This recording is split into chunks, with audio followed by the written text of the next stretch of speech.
Hello, everybody. Welcome to the very first Wisco Fanatics pregame show. We've been working on this for a while, and before we get started, I really just want to take a second, and I want to say that this is something that Jake and I have really, really wanted to do for a long time. Not even just since we started the Wisco Fanatics show, but honestly, since we were teenagers. We wanted to have like our own version of the Fox Sports at that time pregame show, talk about our sports and have our own version of Sports Center, which is where Wisco Fanatics dawned. And now here we are. We're trying to have some fun and put together, a real professional looking pregame show with the studios and getting dressed up and we're gonna try to put together as official of a pregame show as we can, because starting in April, we're looking at having people doing some Patreon subscriptions for this show that we're going to do, and then the watch party that's going to follow during the game, and then a post-game show after that to discuss some of the things that went on during the games that we're going to be watching, starting with tonight's Bucks and Thunder game. So, Jake, I don't know if you want to say anything before we get started here, but I'm excited for it. Yeah, this is kind of surreal. I feel like I'm living in an out-of-body moment, to be completely honest with you. But definitely something we've talked about for a long time. And I just want to tell people to give us a little patience. It's our rookie year right now. We're going to have some ups and downs, but we're going to give you everything we got. All right. So that said, we're going to jump into our pregame show. And the first thing I want to talk about is some shooting numbers. So looking at catch and shoot for the Milwaukee Bucks, they are number 8 currently in catch and shoot effective field goal percentage on the season. They're number 5 in the last 5 games. Brett said loves the formal wear, never don't got patience. The Bucks are also this is defensively. Brett said trade him or drop him. Yeah, we'll see. Looking at corner 3-point shots, Malik Beasley, 49.2%. Patrick Beverley, 49%. AJ Green, 45.2%. Chris Middleton, 43.2%. Brooke Lopez, 41.5%. Pat Connaughton, 40.2%. Impressive. So I'm going to give you guys some Damian Lillard stats here, because he has really looked like prime Damian Lillard, hence the slogan here. The last 5 games, Damian Lillard is averaging 24 points, 4 rebounds, and 9.8 assists. He's plus 9 in that time. He's shooting 41% from the field and 43% from the three-point line. And if you're not impressed with the 43%, I'd be like, whoa, first of all, because 43% from behind the arc is pretty impressive. But then you get to the last 3 games. That's really when the numbers really come out at you. He has 3 straight games of at least 30 points and 50% from the field. Over these last 3 games, he's 32 of 62. That's 51% from the field. 15 to 29 behind the three-point line. That is 52% behind the three-point line, averaging 31, 4, and 11.3. Now I'm going to give you some numbers going against the Thunder, since that is our matchup tonight. And I wanted to see Damian Lillard's trends versus the Thunder. Damian Lillard, last 5 games, I just tried to do a good chunk, kind of like a playoff series. So last 5 games versus the Oklahoma City Thunder, he's averaging 25.8, 3.4, and 7.8 assists per game. So just another opponent who has to deal with Damian Lillard. So I went back and I looked at the most recent meetings between the Milwaukee Bucks and the Oklahoma City Thunder. The Milwaukee Bucks won both games last season. Both of them took place early in the year in November. The second one was a double overtime game where the Bucks were without any of the big 3, and they got 36 points from Javon Carter. The Bucks have actually won 5 straight games against the Thunder. Their last loss was Valentine's Day of 2021, and the Bucks are 7-3 in their last 10 games against the Oklahoma City Thunder. The last 10 games overall, the Milwaukee Bucks are 6-4. They stumbled a little bit after their really hot start to the second half of the season, and the Thunder are 8-2 in their last 10 games. But this game is at Milwaukee, so we are at the home stadium. And that leads right into some home cooking, right? And the Bucks have definitely been doing that at home lately. They're 8-2 in their last 10 home games, averaging 121 points and 26 assists in those 10 home games. Really, really passing the ball well. And they are on a current 5-game home winning streak. Their last loss at home was versus Miami, if anybody remembers that one, back in February 13th.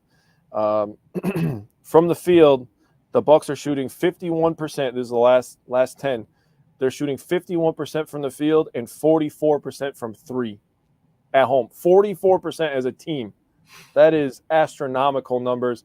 If they can continue to share the ball and shoot the ball from behind the arc, bring some defensive intensity, I don't see how they lose at home very many games the rest of the season.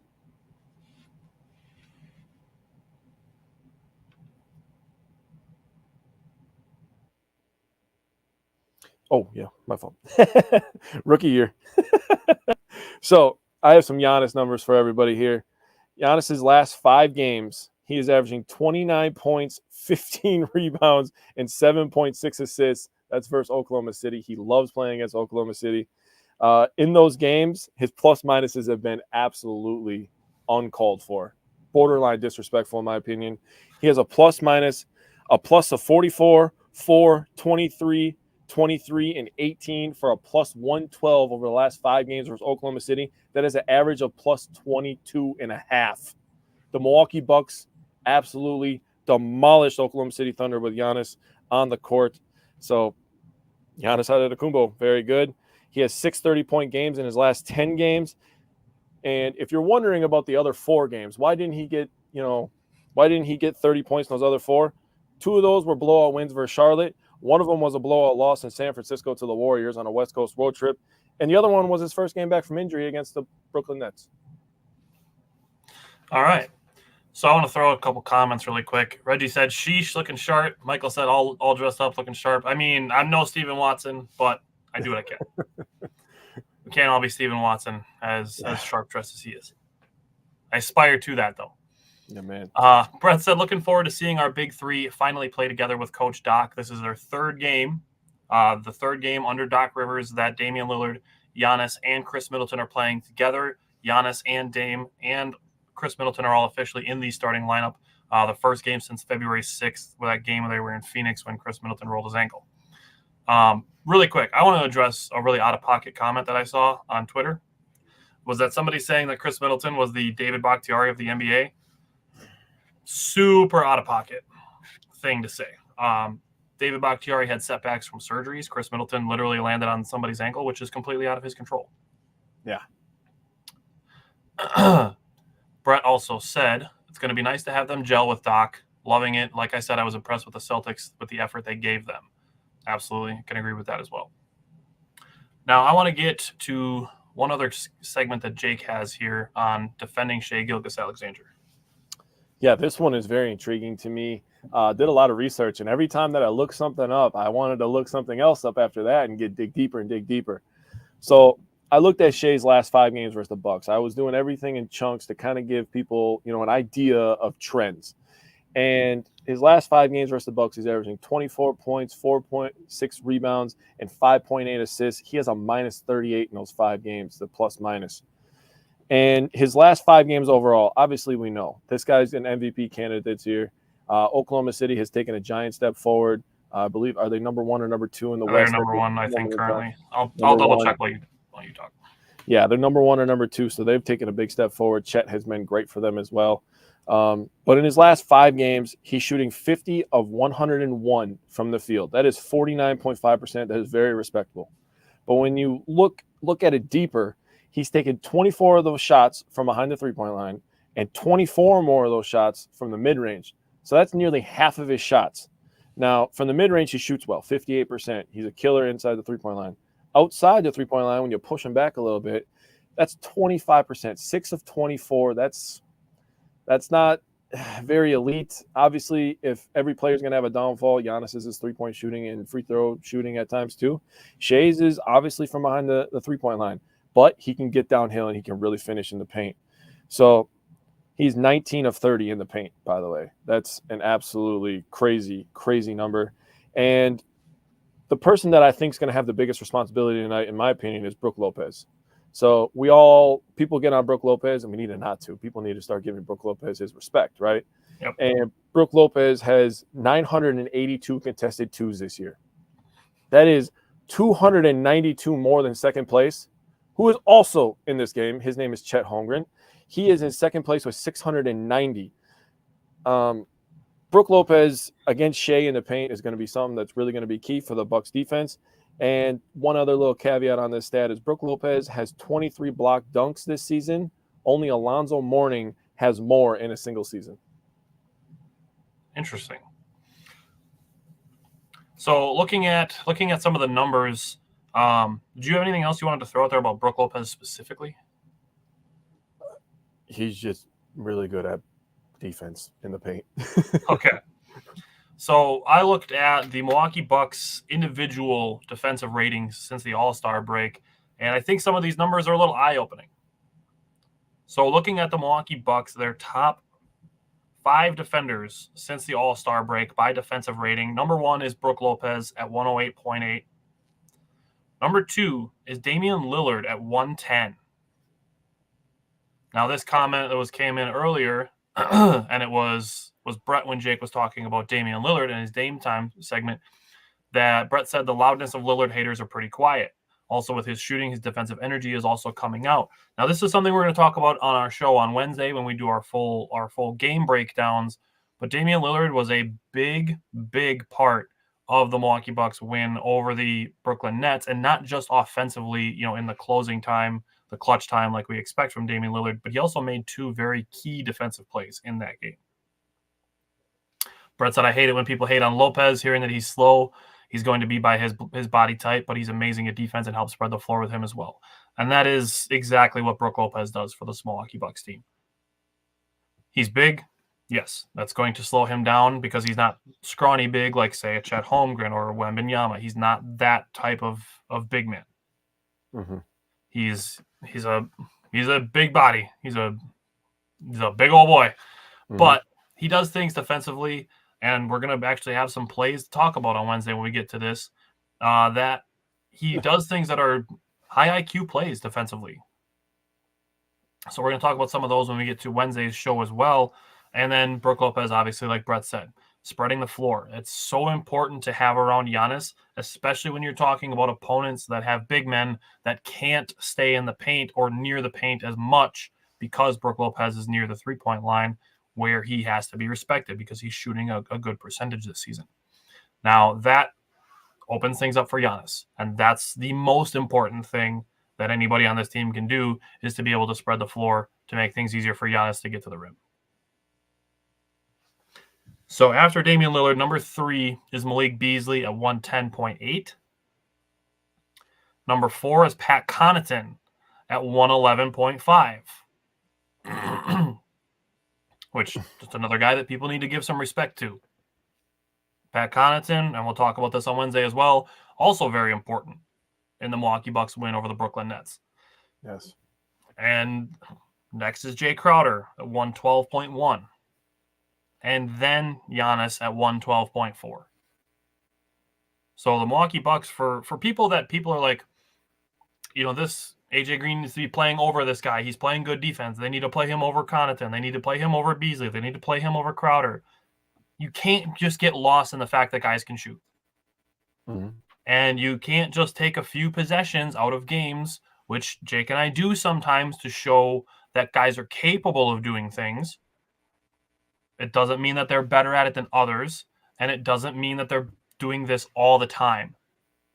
So when we take out an AJ Green defensive play, like say against the Nuggets earlier in the Doc Rivers era, he was defending Jamal Murray really well. He had a couple possessions where he played really well. That doesn't mean that translates to the entire 48-minute basketball game. It doesn't mean that because he had a couple possessions that were good defense, he drew a charge against Bradley Beal in their win last Sunday over the Suns. It doesn't mean that he is overall a good defender. Now, we are not saying that he's a bad defender either, because he's obviously making strides and the effort is 1,000% there defensively for AJ Green. But you look at strictly numbers. Numbers have no bias. All they do is tell the story. Defensive rating, the Bucks' best defensive rating players since the All-Star break, in order, are Brook Lopez, Damian Lillard, Malik Beasley, Pat Connaughton, Jay Crowder, and Giannis.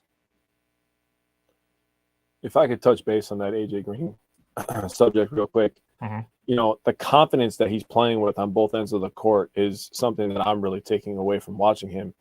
and he is really, really becoming a good basketball player. Now, again, we will say this. We've done this before with other topics. We will say this till we're blue in the face, and if everybody's against us, we don't care. We stand on what we mean, and we mean what we say, right? And he is a prospect, and next year, if he keeps making strides like he's making, he could be in the starting lineup for this Milwaukee Bucks team, and hopefully he can make an impact today versus the Oklahoma City Thunder.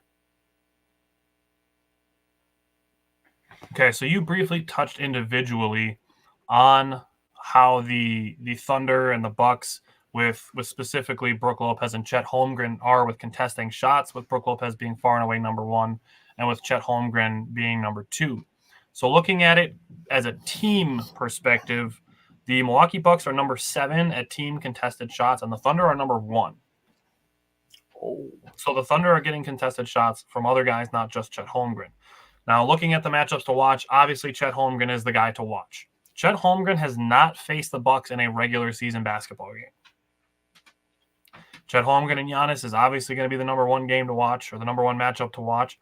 It's going to be really interesting to see how they go head-to-head in their first regular season matchup. And then, obviously, we already talked about Damian Lillard and Shai Gilgeous-Alexander. They're both great basketball players. So those are the matchups that I'm watching. I don't know if there's anything else you would want to add to that, but those are the 2 big ones. Well, something I'm going to be watching, and you brought up contested shots from the Thunder. They're also very good at drawing charges. They have 2 players in the top 10 in the NBA in drawing charges. I believe they're number 6 and number 7 with 18 and 19 respectively. Giannis is going to have to be careful. We've given him credit this year at being able to pass out of offensive fouls that he's had in the past. His playmaking and understanding of basketball, his basketball IQ has grown this year. So give him credit for that, and he's gotten away from some of those bad turnovers. He had one a couple weeks ago, but he's gotten better at that. He's going to have to watch it because they are young and they are quick. So Giannis is going to have to be careful, and Dame's going to have to be able to get downhill as well to help Giannis attacking in the paint. So I looked at the Milwaukee Bucks, strictly the way that their offense runs, and looking at their highest scoring lineups. So it's no surprise that the Milwaukee Bucks' highest scoring 5-man lineup is Damian Lillard, Malik Beasley, Chris Middleton, Giannis, and Brook. Yep. That's their ideal starting lineup. It's no surprise that that's their highest scoring 5-man lineup, which is the lineup they get to start with today. Looking at their highest scoring 4-man lineups, number 1 is Brook Lopez, Damian Lillard, Giannis, and Malik Beasley. And then, pick your 5th guy. Number 2 is Brook Lopez, Damian Lillard, Chris, and Giannis. And number 3 is Damian Lillard, Chris, Giannis, and Malik Beasley. Makes sense. 2 guys that are in all 3 of those. Yeah. It's not shocking. Yeah. That Damian Lillard and Giannis are the 2 guys that make the engine run. The other guy that I really want to throw this out there as we talk about matchups, and this is something maybe the Thunder would have to watch a little bit more, is how well Damian Lillard and Brook Lopez have played together. I don't think we've talked about it enough on our Wednesday shows, and honestly, I don't think in any Bucks discussions that we've had, I don't think we've talked about how well Damian Lillard and Brook Lopez have acclimated to each other. Well, to touch base on Brook Lopez's game this year, he actually is setting a career high for offensive rating. His career high of offensive rating is 118, which he's doing this year with Damian Lillard. Obviously, a point guard that pulls the defense out, stretches the defense out a little bit. It's just like in football when you have a guy that can take the top off a defense, right? And that's exactly what Damian Lillard does. And now you think about Brook, he's actually been shooting farther threes too. Now, every once in a while, he takes 2, 3, 4 of them in a row, and you're kind of like, nudge a little closer, my man. Just settle down. And we know that you can make them. You have that ability. You have that skill. But if it's not falling, you don't have to force the issue, right? Get inside, get your touch.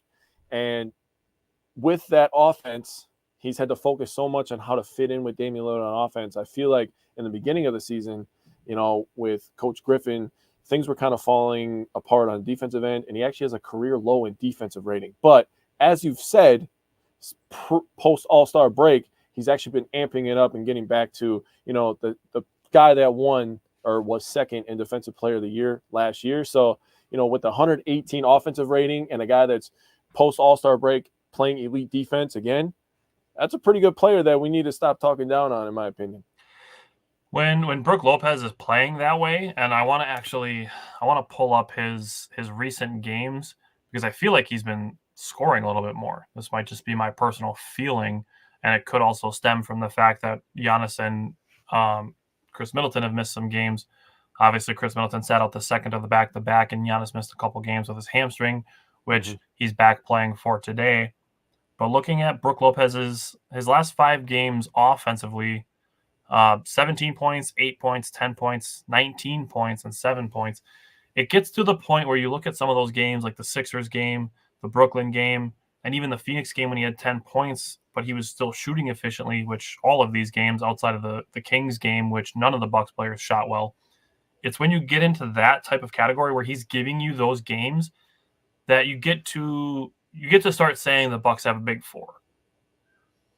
Agreed. When he makes an impact on offense, and the thing I love about Brook is when he cuts off ball, and he forces the issue down low. And Pat Connaughton, he's on the floor with Pat Connaughton a lot because of the rotation with Brook Lopez and Bobby Portis. Nice. Brook Lopez gets on the floor a lot with Pat Connaughton, actually. They kind of split time with him. And Pat Connaughton is so good at finding guys cutting to the rim. I think that's a really underrated part of his game. Everybody talks about him cutting to the rim. He's very good at getting to that dunker area, as they like to call it, right by the rim, right outside the paint. But he's also very good at making those passes of guys going to that same area. So Pat Connaughton, people need to give respect to him.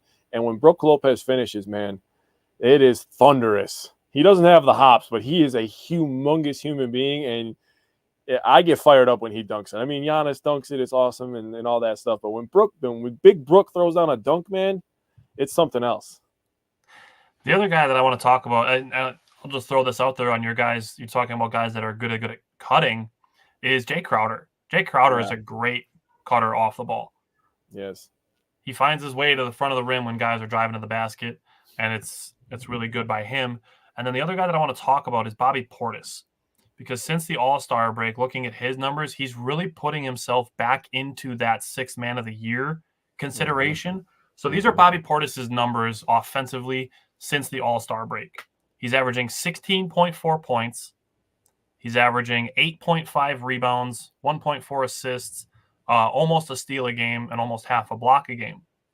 He's shooting 52.4% on field goals, 42.9% on threes, and 78.3% from the free throw line.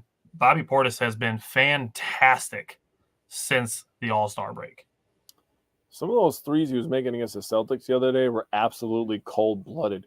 You're talking on the road. You're talking the number one defense in the NBA, number one home defense in the NBA. Guys playing high-level defense like Jaylen Brown was guarding him on both of those three-point attempts that he made back-to-back that brought the Bucks back into the game.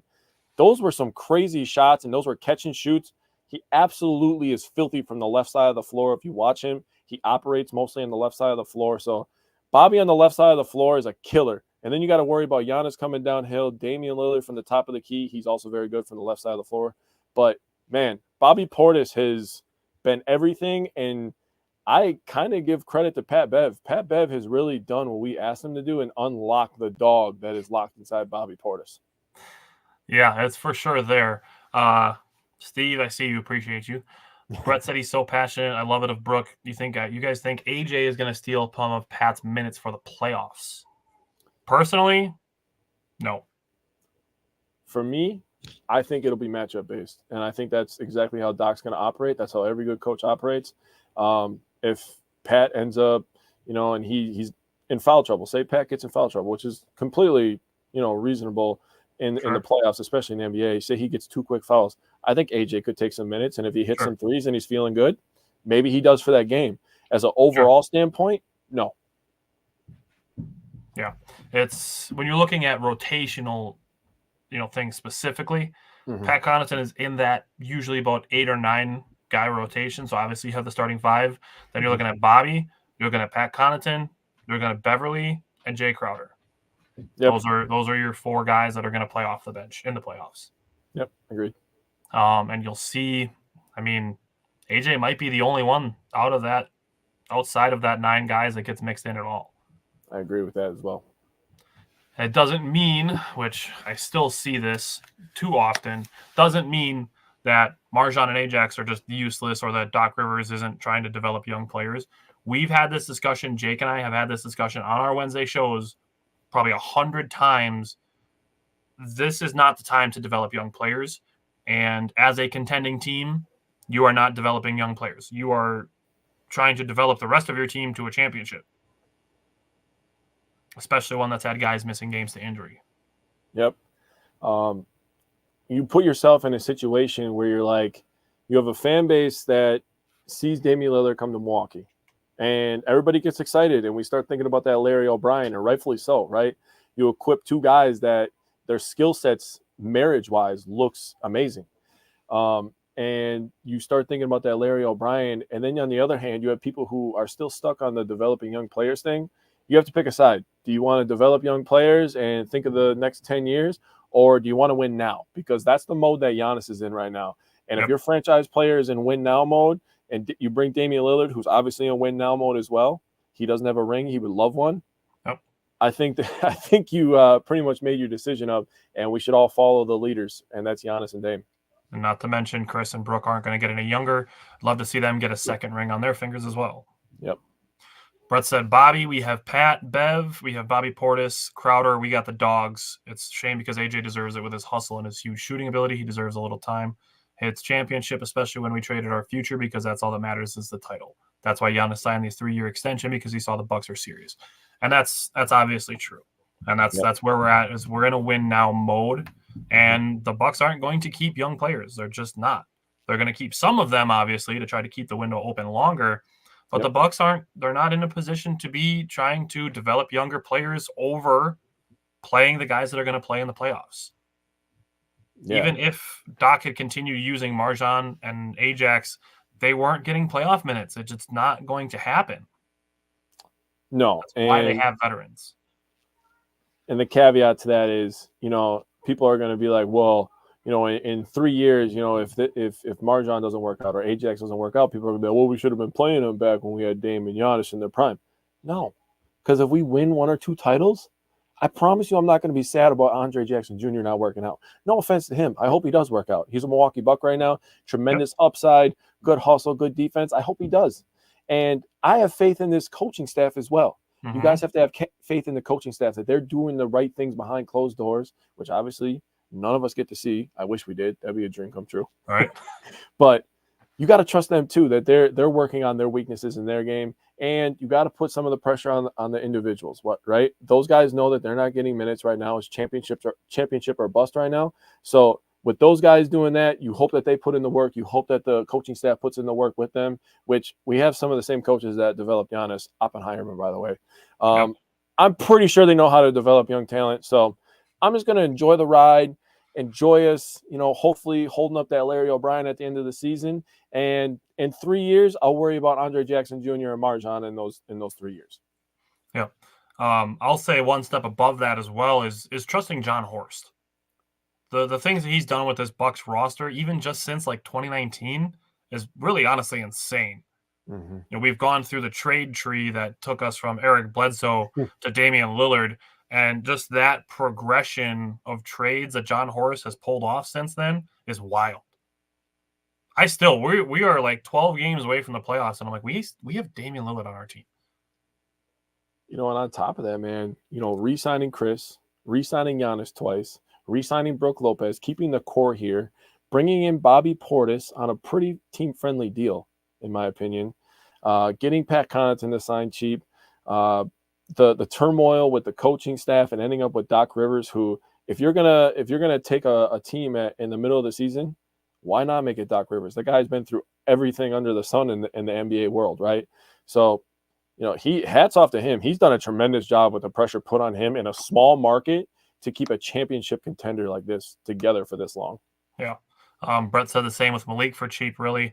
And that's something that people bring up is, why didn't the Lakers keep him if they wanted him? Why didn't Dallas sign him?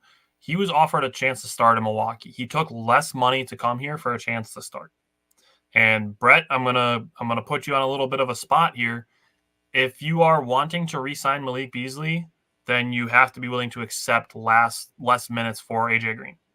Yep. And this is something I've talked about on the Wednesday show recently, is you use AJ Green for over these last couple games before you get to the playoffs, and then you groom him for Malik Beasley's starting position next year if Malik Beasley signs somewhere else. That's the progression there. Yep. Brett said these young guys are also improving during practices. Also, Marjan going to Greece to work with Giannis. He's going to improve by that. And that's all you want to do is have these guys improving. So when there's time where you look at it and you're like, okay, we're ready to maybe elevate somebody from, guys that are towards the end of the bench into the rotation, guys are going to be ready and not have to get ready. Yep. Michael said, under Doc, our new defensive energy or intensity, however you want to say it, has gotten better. The swagger seems to be back. Continue to work on a few things, but I think we are peaking at the right time for the playoffs. Let me comment on that. The reason that I think that the defensive intensity, I'll use your words, the defensive intensity has been up because Doc does something that all good coaches do, and he holds players accountable. Yeah. And he checks them. He gives them reality checks. Oh, you think that you're good just because you're Giannis? No. Go show me you're good. Yep. You think you're top 75 and you think that you're all that because you're Damian Lillard? No, you got to earn it on both ends every single night. He challenges these guys. He holds them accountable. He talked about it in post-game interviews that accountability is a really big thing with him, and that's a really big thing with me. So when he said that, he won me over. I was like, I'm buying into Doc Rivers, man. And obviously the team has as well. If you see how connected they are in defense, it's just a completely different team than it was back in December or January even. This Bucks team is really coming together on both ends with Damian Lillard and Giannis. That duo is really starting to look really good and peak like it was supposed to. Everybody just expected it to be like that on day one. Never going to happen. Things take time. Yeah. And with the defense coming around, we're really looking like a championship contender that we thought we were the whole year. Yep. Taylor said you can see it with Dame's D, and that's absolutely 100% true. Damian Lillard's defense has been much better, as I brought up with his numbers since the All-Star break. Again, if you want to re-sign Beasley, that's fine. But looking at the numbers, he might try to go and get paid next year. He might. Totally could see it. Even if it's on a bad team, if he wants to go and get paid, get one last big 4-year contract before, looking to ring chase or whatever it is, that's where you look at maybe an AJ Green being your spot up shooter to start in the lineup next year. Mm-hmm. Or somebody else that the Bucks bring in that isn't even on the team now. Yeah, we don't know. So last thing I want to throw out there to end our pregame show is the injury report. Giannis and Chris were both on the injury report. Giannis with the hamstring and Chris with the ankle. AJ Green is also listed with an illness, but Chris and Giannis are both officially in the starting lineup. So those two are playing. And then other than that, the Thunder has nobody on the injury report. So they are ready to go. They are healthy. And the Bucks are starting to get it going. And they're starting to have their guys healthy. This is the first Big 3 game since February 6th. Other than that, I want to take a really quick second to thank everybody for tuning into our first pregame show. Definitely we'll work out some kinks as we continue to do these. But our first pregame show, we are going to do another one in April before we start the Patreon subscription part of it with games in May. So we are going to do another one on April 16th. That is a Tuesday, I believe. That is a Tuesday. We are going to do the Brewers and Padres. Orioles? Padres. Oh, Padres. Yeah. We're going to do a Brewers and Padres game on April 16th. We will be live for that as well, very similar to this, except our pregame show will be built around a baseball game. And then after that, it'll be Patreon subscribers will be able to pick the games for the following month. So starting in April, people will be able to pick the 2 games in May that we do these watch parties for. And we're going to do 2 of these every single month starting in May. So other than that, we're going to take a quick commercial break because that's a thing that we have now. And then we're gonna watch the Bucks and the Thunder. So stick around with us for that. You'll get to see how Jake and I operate during the Bucks and Thunder game and just kind of what we see during the games and how we take things away that we then bake into our shows on Wednesday when we do our game recaps. And then after that, we're going to be live for a post-game show as well to talk about some of the things that happened during the game, talk about some of the stats, maybe some of the post-game interviews, if any of those are live shortly after the game. And then other than that, we will have our full game recaps on Wednesday on our regular Wednesday show. So again, thank you everybody for tuning in during our pregame show, and we'll be right back with Bucks and Thunder.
tipped off. You might be a little bit ahead of me. Just keep in mind at all that you may be ahead of us. I am streaming on the Bally Sports Wisconsin app. So Yep.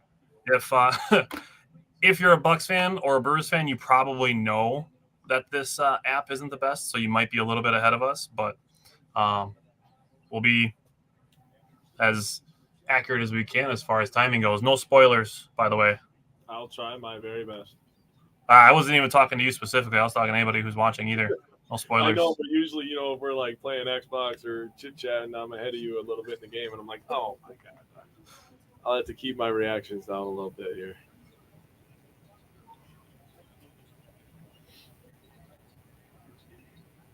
Yeah, Bally is you. I agree. It is complete trash.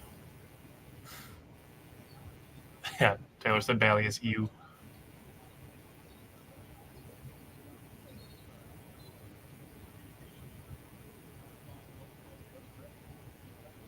Brooke was open.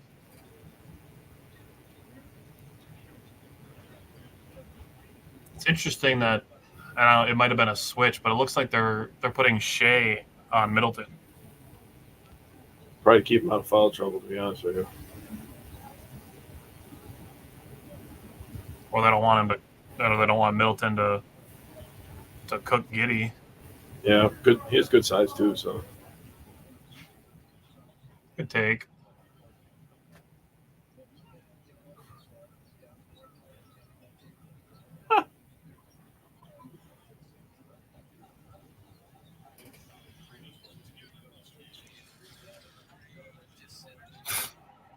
Good finish. All right, so I'm not entirely sure where you're at, but Giannis just dunked it for me. I'm at the 10:04 mark. Malik Beasley just stepped out of bounds on a 3-point attempt. All right, so you're a little bit ahead of me then. Definitely ahead of you. That was a nice pass, and Chris Middleton is very good at those. Yep. He just knows where to put it, dude. Simple as that. Yeah, you might be about half a possession ahead of me.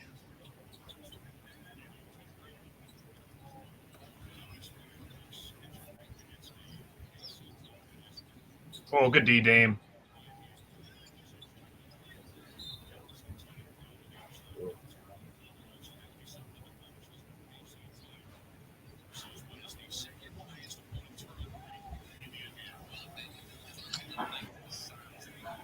Taylor said he's at 9:46. That was a minute ago. So Taylor might be pretty even with me. Jake might have to give me a 2-second pause. I'll keep the reactions on a minimum. I can't promise anything if it's a close game in the fourth quarter because the emotions are going to come out. I promise. Let's see. Maybe during a commercial break, I'll refresh my app and see if it gets me a little closer.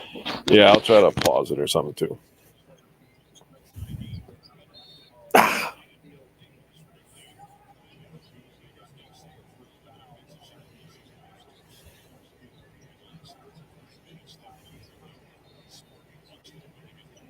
Dame's off to a pretty good defensive start. I'm not gonna lie. Pretty active. He's trying on defense, man. He's giving effort. Where was that for? So he hasn't come away with a steal yet, but he's had his hands on the ball at least 2 or 3 times. Yeah, he's good at deflections, and actually, when I was looking into the stats, Shai Gilgeous-Alexander is one of the leaders. He might be number 1 if I remember correctly in deflections per game. So. See, I might be able to find it.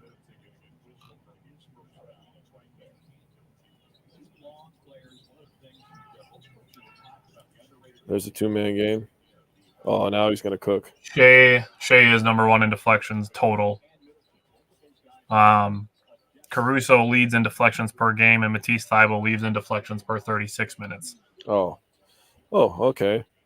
Oh, you're going to – oh! Try to keep the reactions to a minimum. I apologize. I can't believe he dunked so much with the left hand, bro. Oh, there he is. That's what he does. Giannis just padding the stats on that possession. Man, 2 offensive rebounds.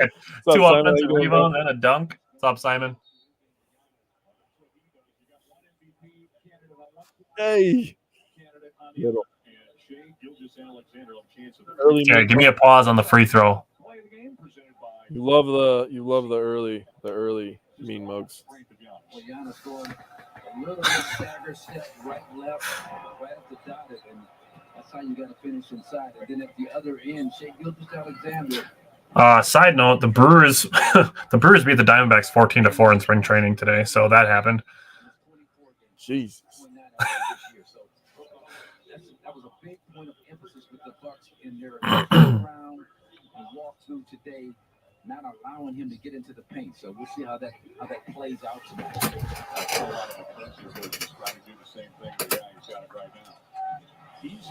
I'm gonna double Shea. That was a good cut actually. That was good. Who cut there?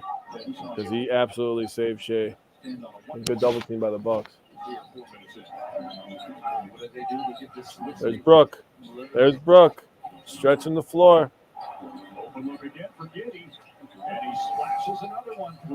Now, I'm not a Marquette fan, but congratulations to Marquette today, punching their ticket to the Sweet 16. So that's good for the state of Wisconsin and college basketball world.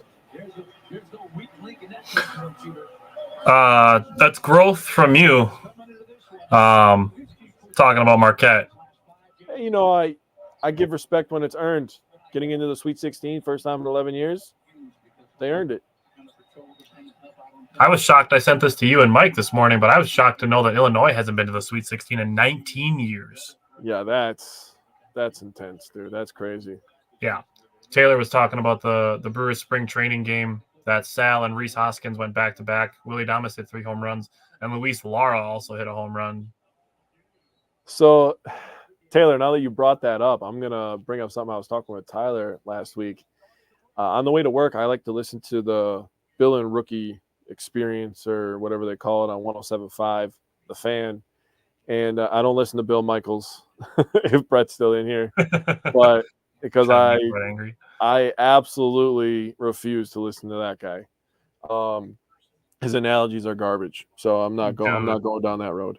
But they were talking about the Brewers starting lineup. It was the day that Jackson was named to the MLB roster. It was leaked or whatever. And they were like, Reese Hoskins, what a terrible signing. And I just remember looking out into the abyss as I'm driving 85 miles per hour on the highway and pretty much putting my life in danger and everybody else around me and just thinking, how the hell are they on the radio every day? I could give a better opinion than that. Josh Giddey is shooting 32.5% on threes this season.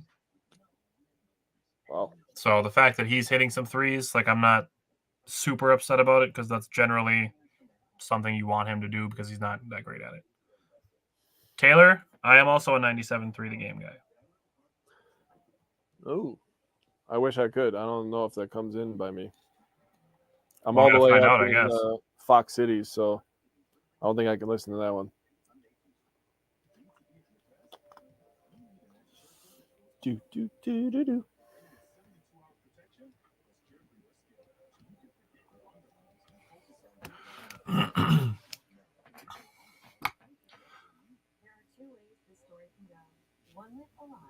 Gordon Hayward, since joining the Thunder, is shooting 53.3% on threes.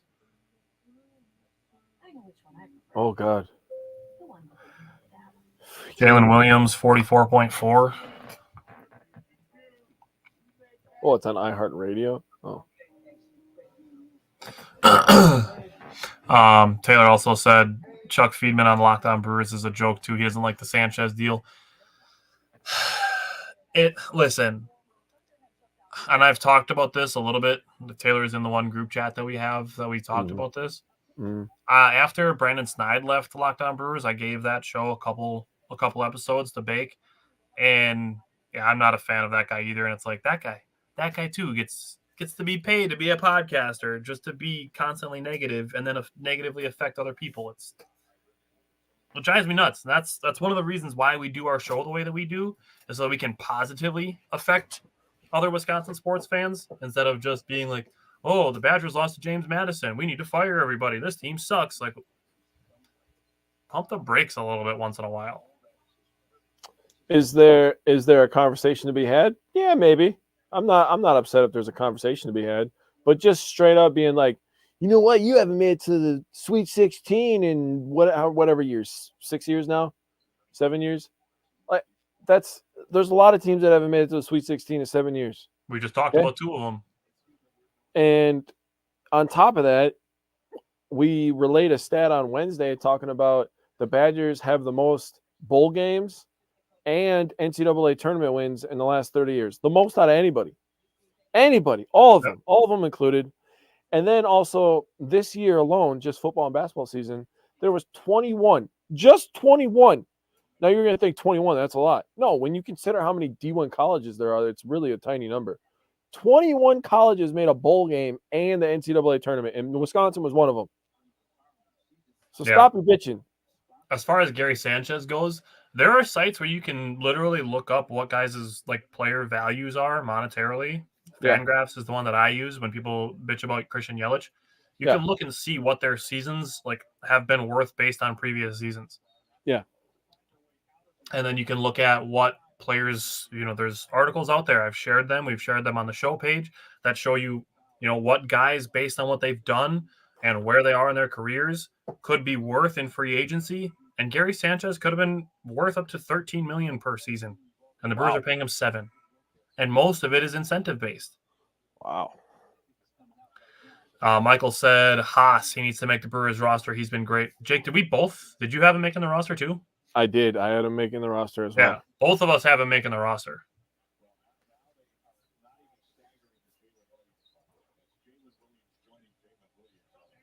Good cutoff. Bucks are playing good defense Chris. Right now. Taylor said, what are your thoughts on Mike Clevenger? Would it be a nice free agent pitching rotation?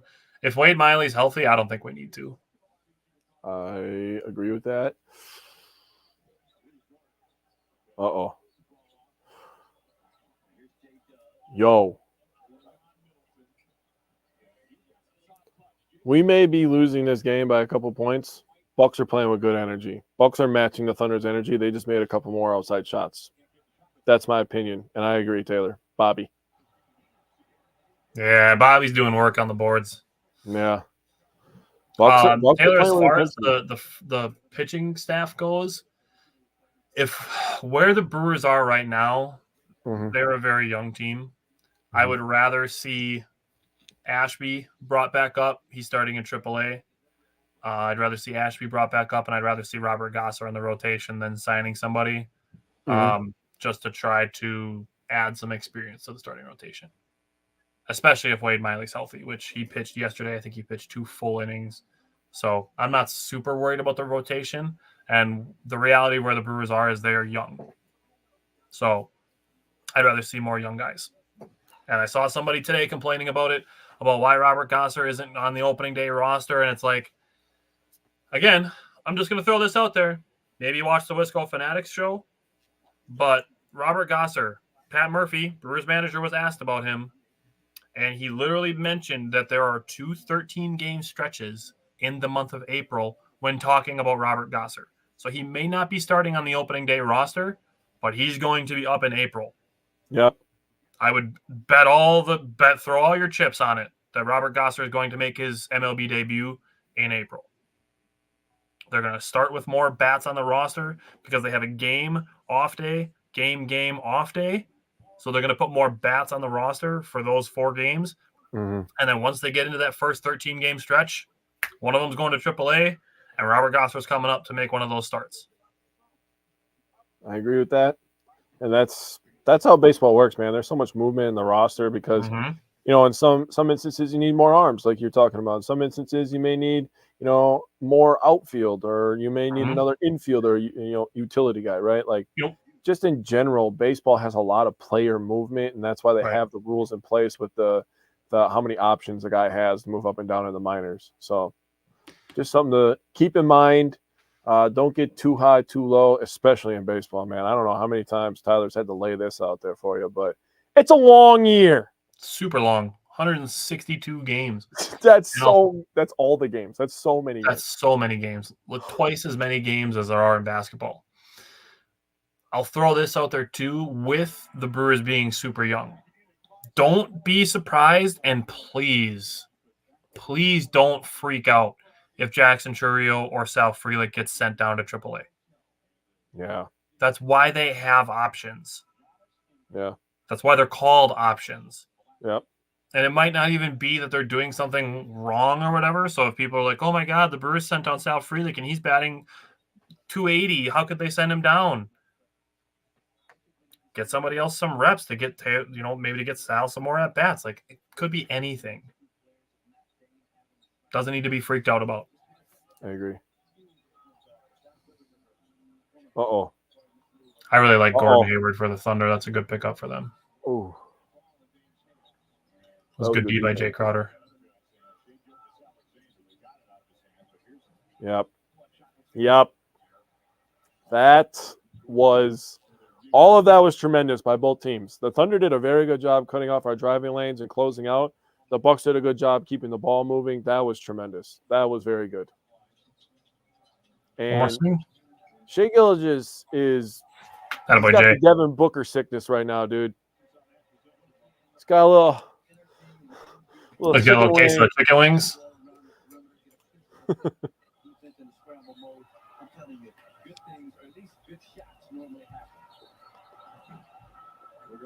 Look, he just did it right there. Beasley had to grab onto him because he was falling over. Mm-hmm. Tried to set a delayed hammer named after Darvin Ham, former assistant coach here in Milwaukee, now coach of the Lakers. But watch this kind of blind screen coming. Bucks are doing a very, very good job on their closeouts. Aggressively kind of fights through, and George does a smart thing. He gives with it, he gets support, he gets the benefit of the whistle. I agree with the Hayward signing, your comments on it, and I'm also happy for him to get to contend for a title after having some really nasty injuries. Because, man, when he was on the Hornets before he got hurt, man, he was hooping. Yeah. Sight of kind of where they are, and once they take that retreat step to push off. That's good D, bro. That's good D. But Pat Connaughton doesn't guard anybody, Tyler. I don't know. You're about a half possession ahead of me, so I don't know that he can. You'll find out. That was good D. That was a good contest. Hell no.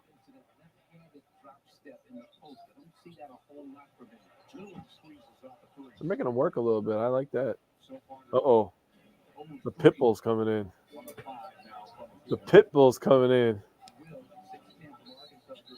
Carry. Yep. They need to start calling that, man. What in the heck? You see some of these compilation videos people put together, man? Just disgusting. And I won't lie, Giannis was on there twice.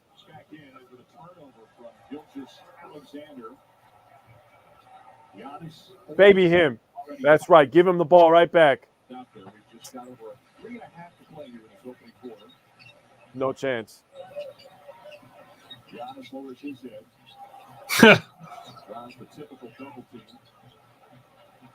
That ball continuing to go point to point. Buckets. That was good. That was good. Yeah, Simon, you're right. They don't. They should more often than they do. Just one of those things that they just let go for the sake of the game being the game. Otherwise, we'd have whistles every 5 seconds. Yeah. Skip pass, best pass in basketball. The best pass in basketball, a skip pass.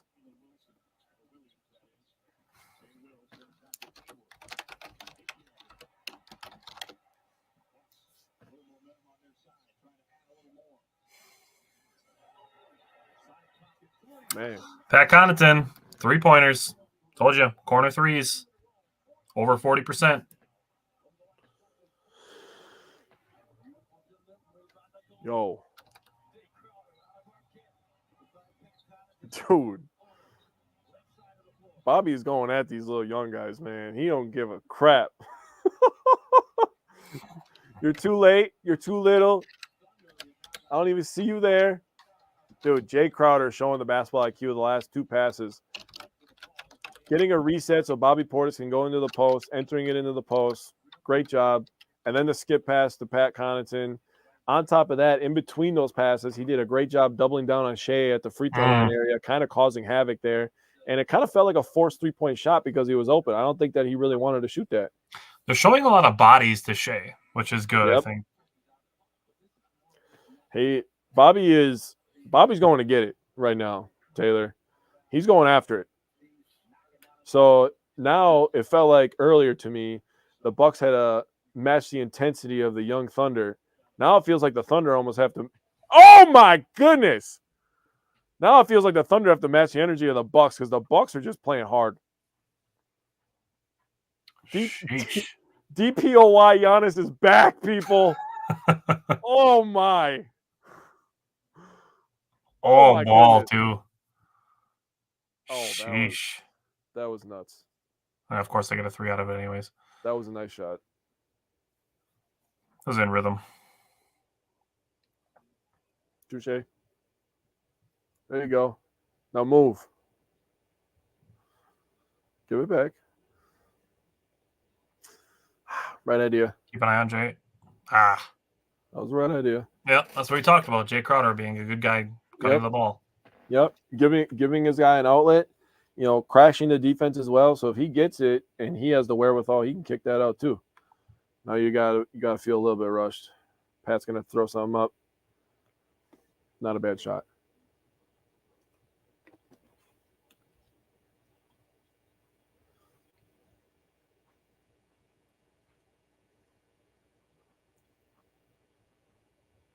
Same team. Grab it. Our ball. What? They think Bev hit What? out of fans? That's crazy. No, that should be Bucks ball. I think it should be Bucks ball as well. 34th touched the last. I think so too. I don't remember that guy's name, but I just know he has a terrible haircut. Is that the other Jalen Williams? It might be. Oh! Good deep hat. Long. I told you it was long. That was a travel. Good defense.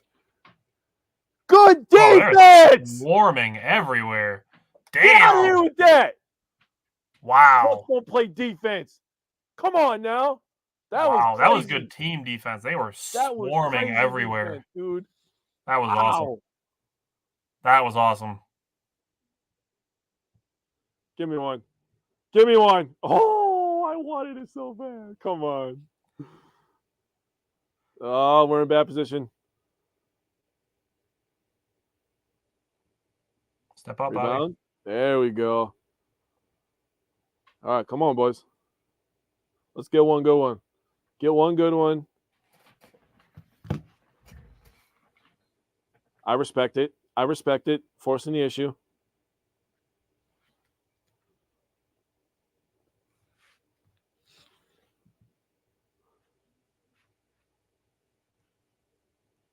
Nice. Now we can get last shot.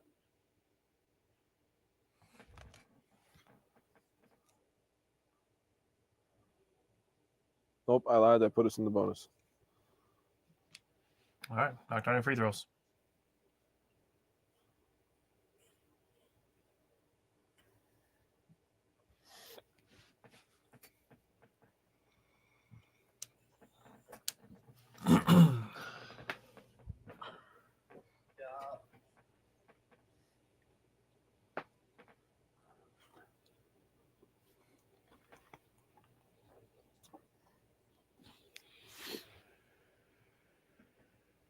$34 is one of the Jalen Williamses.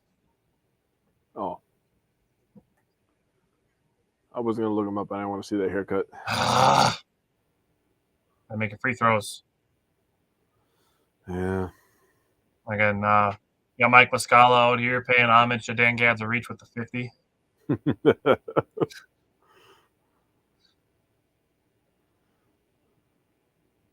There we go. I'll take that. Test.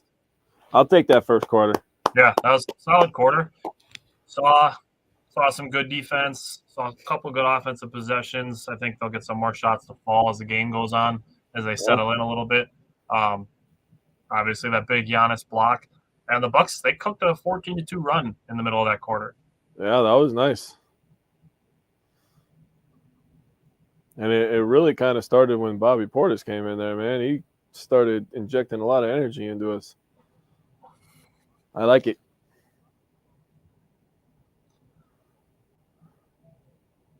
T-Mobile. Oh, I can go for a deal lover, $7 deal right now. I'm looking at a Michelob Ultra commercial right now. They know to give the chubby guy the food commercials. So the Bucks had 4 turnovers in that first quarter. That's a little high. All rebounded the Thunder 14-11. Yep. More offensive boards. I like to see that. Okay. See, like I said, Josh Giddey, he made those 2 threes early. The Thunder as a team shot 3 for 12 on threes in the quarter. Oh, wow. They made 2 in a row. That's wild, actually.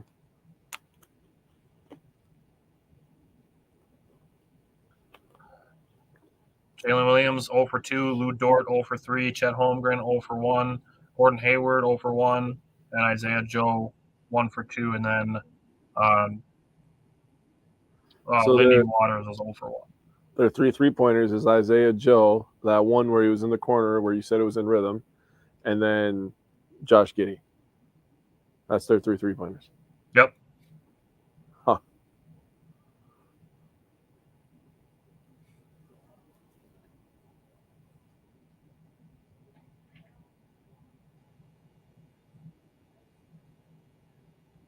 That's a good note from Eric Name.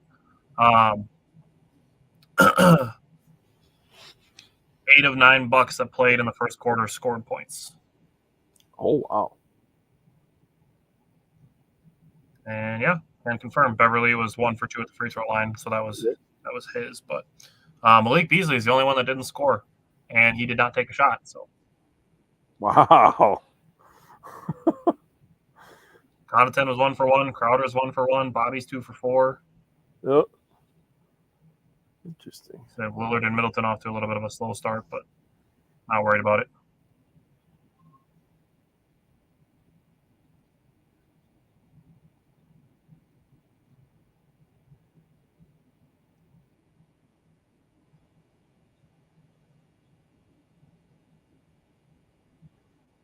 Oh, that's a tough shot.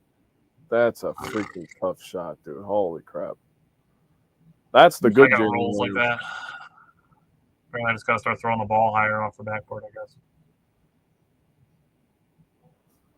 Man, scorers have gotten so crazy in the modern era, how high they have to throw the ball, the spin off the backboard, the distance from where they could shoot from. I mean, all of it is crazy. Wow, that was good pass, Beverly.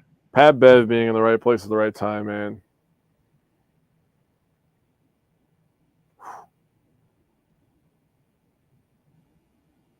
That's a tough bucket, too.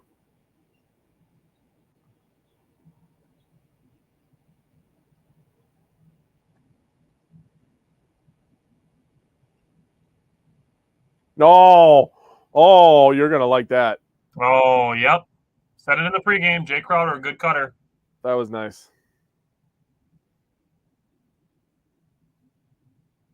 Good patience by Bobby, too. Give him a shout out for not freaking out in the double team there.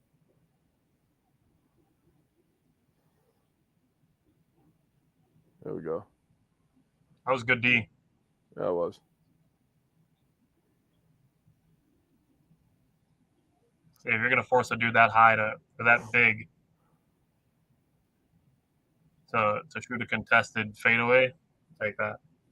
Yeah, that's pretty much your only chance. That was a good pass. Smoked the layup, though. Weight room! Weight room! Weight room! Chet wanted 0 of that. Weight room! I'm going to be straight up with you. That's pretty much how I expected that first interaction to go. Bro, you better eat your Wheaties, little boy. Oh, man. Bro, when he was in, oh, my goodness. When I saw him, I was like, this is going to be interesting. That was not interesting. None of that was in. Oh, my God. I could not believe he just got out of it. You're 7-3. Come on. Taylor, yell it out really loud and you'll understand what Jake said. Weight room.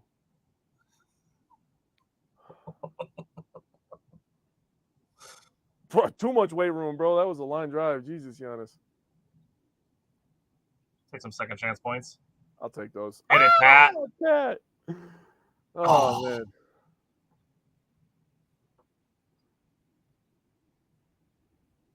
Guys. That was a good play. Yeah, you got to figure that screen out a little bit. That was They're setting a lot of those. Yeah. There you go. And right there is the Pat Connaughton respect right there. He missed back-to-back corner threes. He decided to drive that one, and he finished. So now people have to close out cautiously on him a little bit. And I'll say this, too, as an option. Jay Crowder was open in the other corner. So if he feels, like his shot's about to be blocked or too contested to shoot it, a kick out to Jay Crowder in the corner. There we go.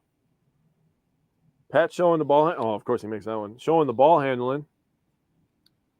That's what I was saying, too. And we'll talk about this with the Nets game on Wednesday when we break this game down. But Pat Connaughton, as a facilitator, as a playmaker, has actually been pretty good over the last couple of games. Yeah. He's a little upset at himself for missing two. Yeah. Sorry, Michael. I told you, bro. I like to yell the and ones, and I like to yell weight room, bro. I get into it a little bit, man. I'm shocked I don't wake more of my family up during games. Probably because I'm in the basement. Oh.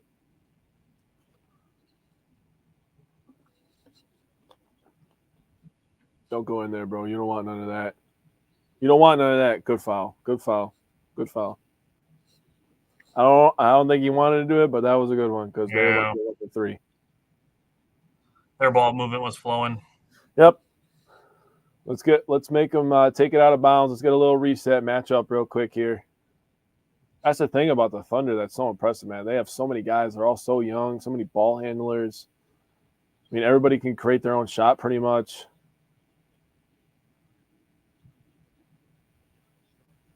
Man.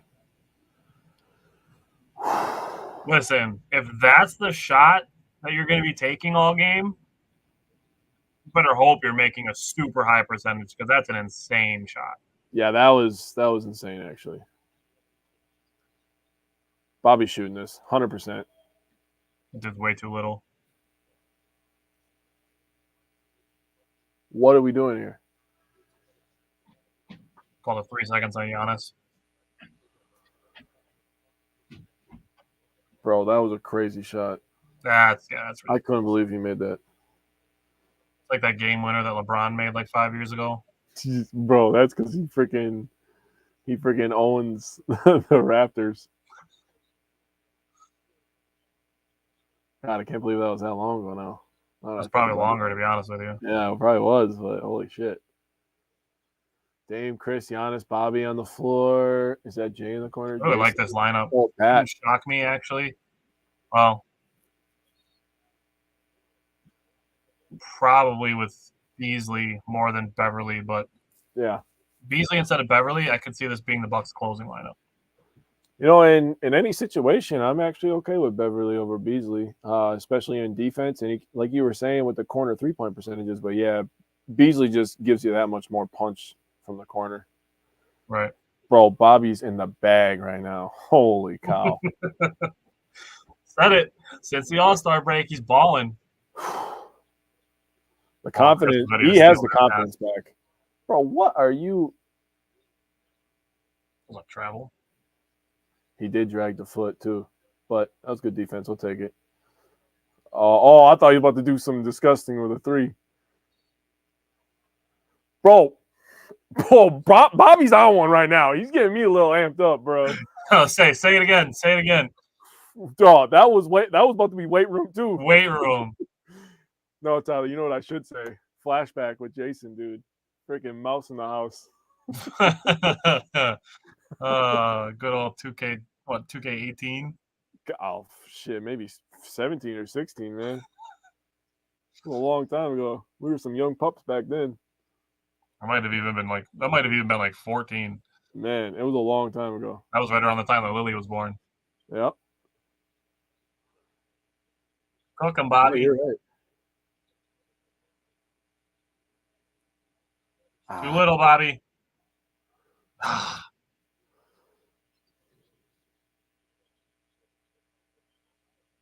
There we go.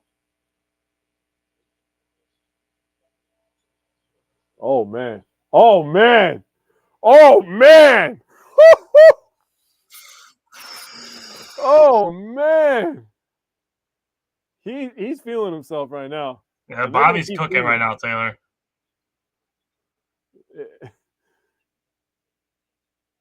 He's feeling himself too for the Thunder, man. He's a good player. He's taking a good jump this year as well. For sure.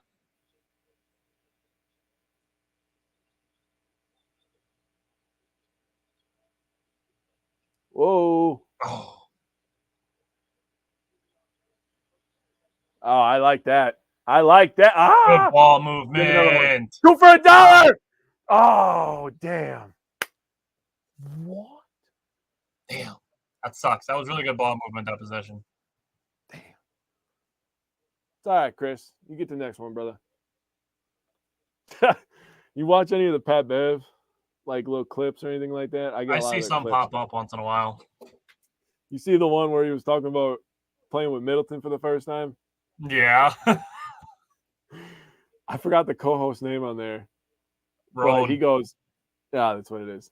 He goes, is he really as sweaty as everybody says? And Pat Bev goes, hey, chill. Like, bro, he can't be outing his teammate like that, man. Chill out. You can see it in the games. He's constantly pouring.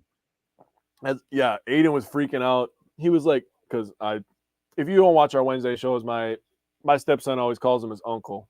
It's just a thing he started a couple of years ago. He goes, come on, uncle. But he was dripping the other day playing against, I believe it was the Suns. That was last Sunday. And he's just dripping. And he's just like, oh my God, why is he sweating so much? I was like, dude, he does that all the time. Like he's working his ass off right now, dude. Nothing wrong with it. I respect it. He's working hard. Leave him alone. Yeah.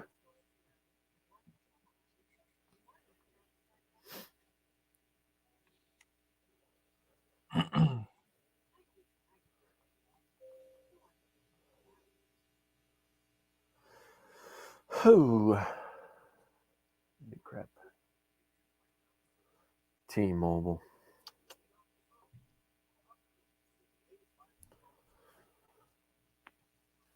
Man, life is good, man. Just watching sports, chilling.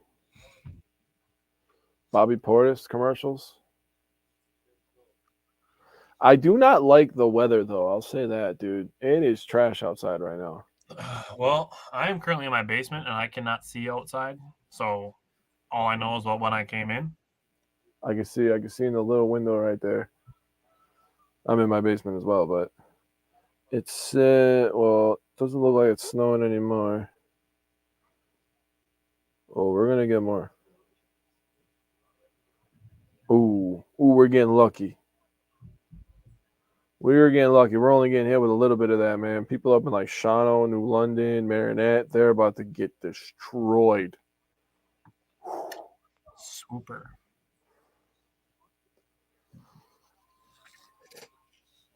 I have to run and grab a snack during halftime. All right.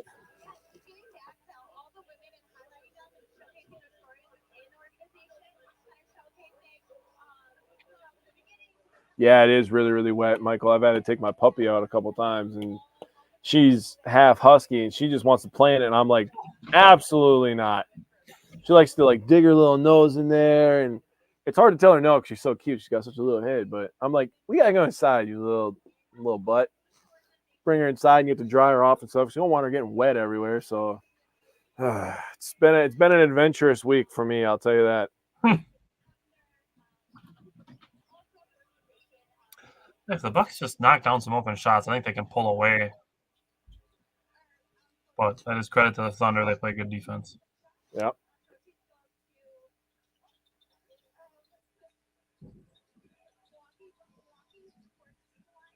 Hey, very nice. Good finish. Brooke just pump faked and off the dribble drove past a point guard. And finished about that that for a was his left, too. Yeah. I want people to really think about that. Let that sink in. Yeah. Next time you want to think about talking shit about Yes, Brooke that's- Lopez, dude. That's straight up. That's not a good shot by Shea. No, it's not. That was a forced shot. I'm going to be honest with you. Good pass by Chris. The pass. Everybody in the league is just literally standing there for no reason. If Giannis misses, it's all on his doing. It is what it is. Good D.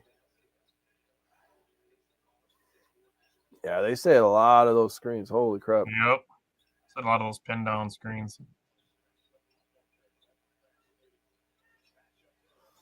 Say hi. Stand up. Nope. All Good right, D. Good D. Another good team defensive possession. pull up. Oh, I wanted you to pull up so bad. Oh, Oh, this close. so close. Sorry, I guess they're only 49 for 50 on those this year.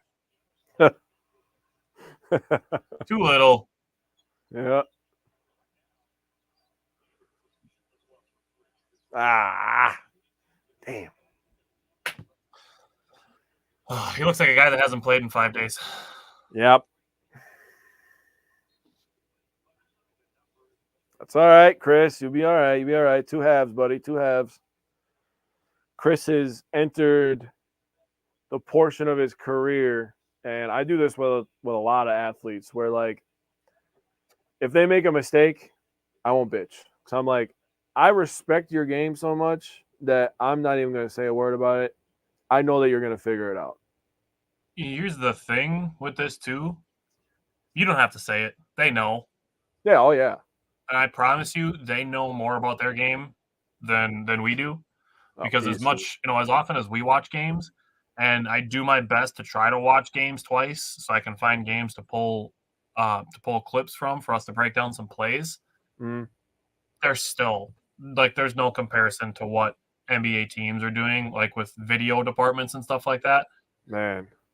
If you're looking at a possession here or there, or you're looking at a box score and being like, this guy didn't shoot well, or this guy did this, or whatever, the teams are on a whole other level with what they're doing. Yeah, it's crazy. And as Jake and I are, as Wisco fanatics, we're going to do our best to understand it as fans, because that's first and foremost what we are.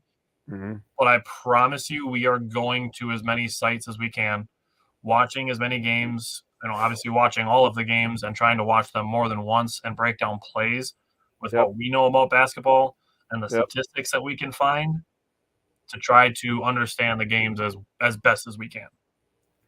Yeah, we're always learning, man. And I feel like since we've started this, I've learned so much about sports and how people, use the resources that we use as well to make themselves better. And it's astounding to watch these young guys develop. And you've said it with the NFL draft, as we're doing our draft series as well on Friday nights. So come join us on Fridays. We did our offensive line this a couple of days ago. This next coming up Friday, we're going to be doing defensive line and edge rushers. So if that's the kind of thing you're into, come join us for that at 8:00. But, it makes me feel like I know the NFL more. And the ridiculous thing, and a lot of people from our era are going to appreciate this and agree with me, but I feel like when I used to play Madden, that's how I used to learn about people.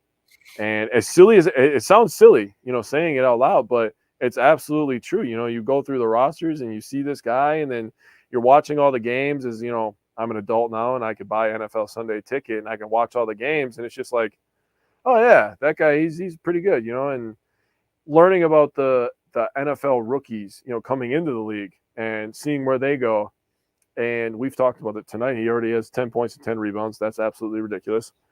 But just learning some of these rookies and then falling in love with them, and then they end up on the Cowboys or the Bears. And it's just like, right.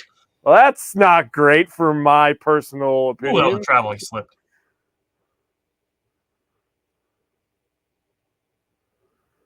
All right.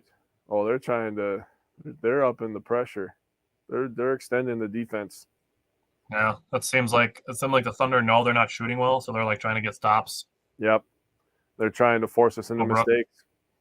There you go, Brooke. That was a nice job by Dame. There you go, Brooke. That's the thing. Hey. If you can, and that's the thing with Damian Lillard too. We've talked about gravity a lot. Yep. Him driving, there was what, 3-4 guys looking at him.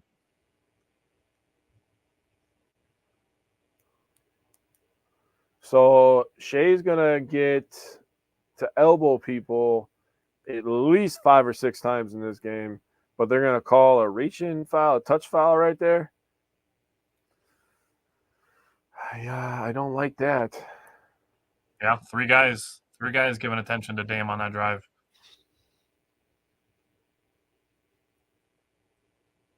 All right, Malik.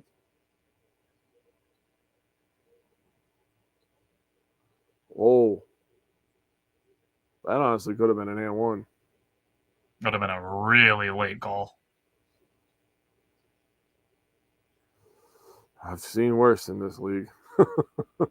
Dame rejects so many screens, it's ridiculous. Oh, half down. And I think part of that is, as far as the rejecting screens go, is that guys are trying to hedge them so hard that you almost have more space to go away from the screen.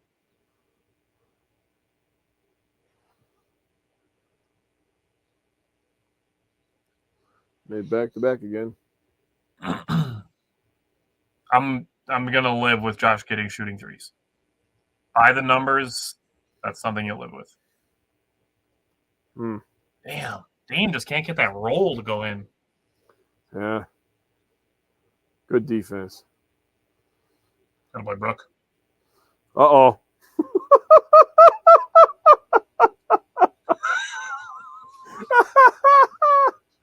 Oh, it's like he wasn't even there, bro. Like, they didn't even run into each other. How did he end up on the floor? Holy cow. Dude, really? Why is that a foul? Oh, man. Bro, like, that should be an advantageous opportunity for Chet. Giannis fumbling the ball. His teammates are giving it to him. And he's eyeing him up the whole way. He should be able to contest that more. Why, and yes, that's Giannis. Why did he fall down? Bro, he's little. He is little, man. Dude, look at him next to Giannis. Oh, my God, dude. Yeah, that's what 8 extra years in the NBA does. Wow. Some guys are just skinny, man. I mean, look at Durant. That's fair. Durant is just a skinny guy. He's skinny. Man, ever since Giannis went to the weight room, damn. Sheesh.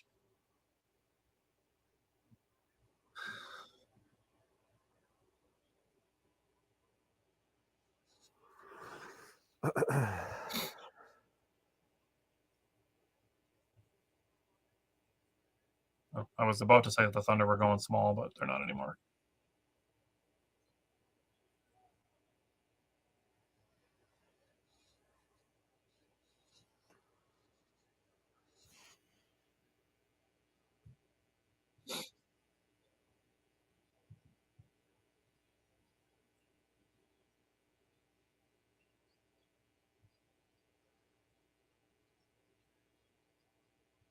Touch long.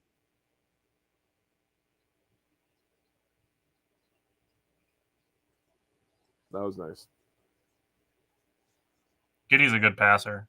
He is. He's a very good playmaker.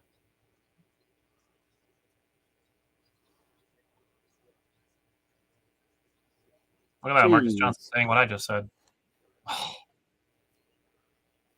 Man, the basketball gods owe Damian Lillard a little bit. They do. They're all coming in June. Fair. I'll take that if that's how that goes. They didn't want to get a cheap foul. I don't disagree with it. Thunder went on a good run here. 12-2 run in the last 2 minutes. Take the lead. And the Bucks are down 1 point. Yeah. Basketball's a game of runs.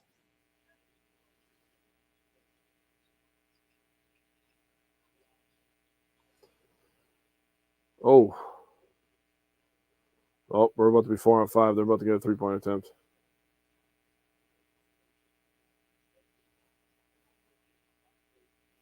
There you go. Let him shoot.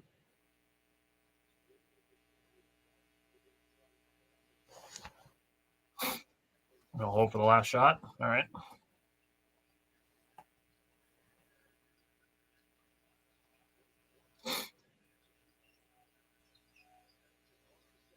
Oh, Him. Buckets. That's what he needed. He just needed to be contested by a 7-footer to make a shot. and what did we talk about on Wednesday? We talked about Middleton being back. The Bucks are in a drought. Middleton bails them out, gives them the lead at half. That's what he does. That's what he brings to this team. Yeah, and as much as you want to watch the box score and be like, oh, Middleton was, 1 for 5 before he shot that shot, and now he's 2 for 6. Like, doesn't matter. And I'll say this, as far as the person to talk about something like that is like Kobe Bryant. Doesn't care about the last shot. He cares about the next shot. Yep. I think Chris has that mentality, especially when it comes to shooting. Yeah. I'm not going to say that Kobe, that Chris Middleton has the mama mentality or anything like that. But when you're talking about just strictly shooting, Chris Middleton has that mentality. Yep. I agree. All right. Halftime, Bucks are up 1. Honestly, really good defense by both teams, if I'm being, blunt. Both teams played really good defense. Yeah. I'll pull up the numbers here and do some comparisons. So the Bucks made 2 more field goals. The Thunder made 2 more threes. The Bucks are 4 of 17. The Thunder are 6 of 20. So neither team's shooting the 3-ball well. And again, I think part of that goes to the defense. Bucks are 2 for 5 at the free throw line. Got some work to do there. Both teams have 14 assists. The Bucks are out rebounding the Thunder 28-21. The Bucks have 7 offensive rebounds to the Thunder's 2, and the Bucks have 2 blocks to the Thunder's 1. Both teams have 1 steal. The Bucks have 6 turnovers. The Thunder only have 4. So the Bucks did have 4 turnovers in the first quarter, only 2 in the second quarter, so they got better there. And I'm going to stand by what I said. I think with the Bucks, if they can shoot the 3-ball better, I think they'll be able to pull away. Yeah, Josh Giddey has 3 of the 6 makes for the Thunder. He's 3 of 4. I expect the game plan to be the same. By the law of averages, he's going to start missing some more, and hopefully Damian and I called him Damian. That feels so weird. Hopefully Dame and Chris. I'm going to start calling Chris by his real first name, James. James Middleton. Christian Middleton. Yeah, Christopher. James Christopher. Hopefully Chris and Dame can get cooking in the second half here behind the arc. Maybe Malik can get going here. Beasley only took 1 shot in the first half. Yeah, I know. Yeah, that was 1 3-pointer that was half down. Yep. And then, if they can start doing that, the paint will start opening up and Giannis can start doing his thing a little bit more and Dame can get downhill even. So we'll see what happens, but some clear adjustments that can be made and just make some shots. And you look at Dame and Chris, not shooting the ball well, but Damian Lillard has 3 assists. Chris Middleton has 5 assists. Oh, I like it. So still passing the ball well. Bobby Portis had 9 points in the first half. He was 4 of 7 from the field. He had 3 rebounds and 2 assists as well. Mm-hmm. Jay Crowder had 5 points, 2 rebounds, 2 assists in the first half. Pat Connaughton had 5 points and a rebound. Beverly had 2 rebounds. I mean, the Bucks, as a team, like outside of the 3-point shooting, the Bucks are playing really well as a team, which is good to see for the first game of the Big 3 being back since February 6th. Yeah. 12 and 10 and a half. Jesus. Can you imagine if he finishes 24 and 20? It's very possible. That'd be wild. And he babied Chet twice. Bro, that first one, no chance. He just ran through the arms. Oh my god. Those are like pool noodles to him, man. Sheesh. Pool noodles, that's funny. That's what I think of when I see how skinny they are. All right, if you missed anything from the first half, Jake and I are doing a watch party for the Bucks and the Thunder game. We'll be live during the second half, and we are going to be doing a post-game show as well. We did a pregame show, our first curated pregame show. We know we got all spiffed up and had the studio backgrounds. We're trying to do trying to do real professional looking, virtual studio pregame shows to make it worth people's while when we start this as a Patreon subscription in May.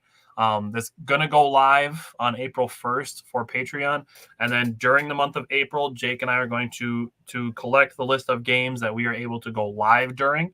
We have things like work and family and other things that we do outside of the show, but we're going to come up with a list of games that we are available to do watch parties for. And we are going to let patrons vote on the next month's games that they want to see Jake and I do the pregame, postgame, and during game watch parties for the next month. So April 1st, the Patreon is going to go live. Also with that, any graphics that you see posted on our social media pages, those are made by me personally. And what being on the Patreon part of it is going to allow is we're going to put those in there early. So you're going to be able to see any of the graphics that end up getting posted on the page. You'll be able to see those early as well.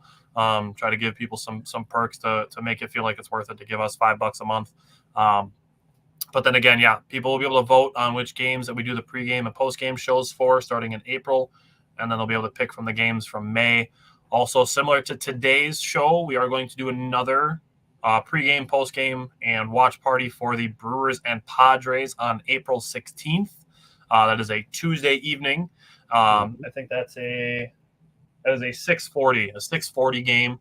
So Jake and I'll be live probably right around 6:10 to do a pregame show, and we'll talk about breakdowns of trends so far through the first 2 weeks of the season. We'll talk about the pitching matchups, lineups. Obviously, if there's any injury report things going on, we'll bring that up as well.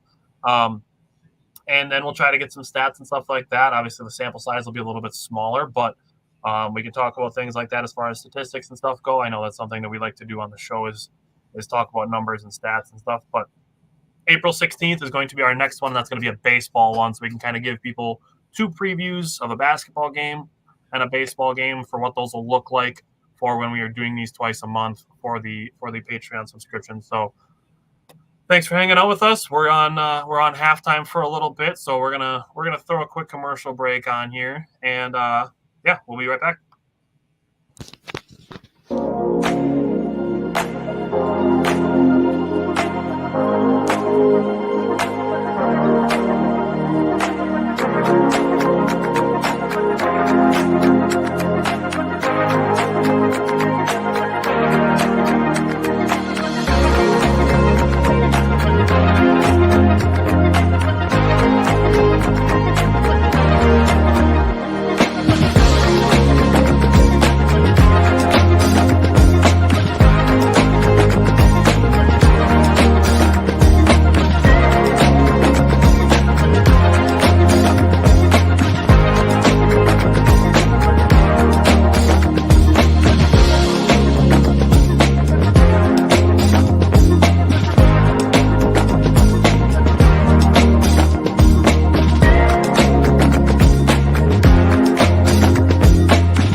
All right, we're back.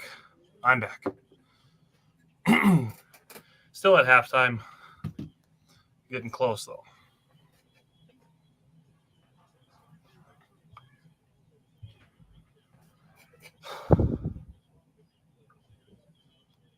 Curious to see what Jake's going to come back with.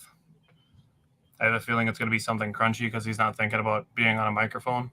He's going to come back with like popcorn or pretzels or something.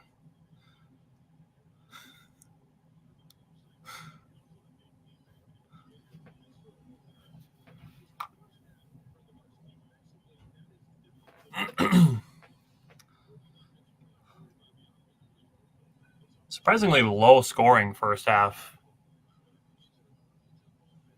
On pace for a 96-94 finish. It's interesting.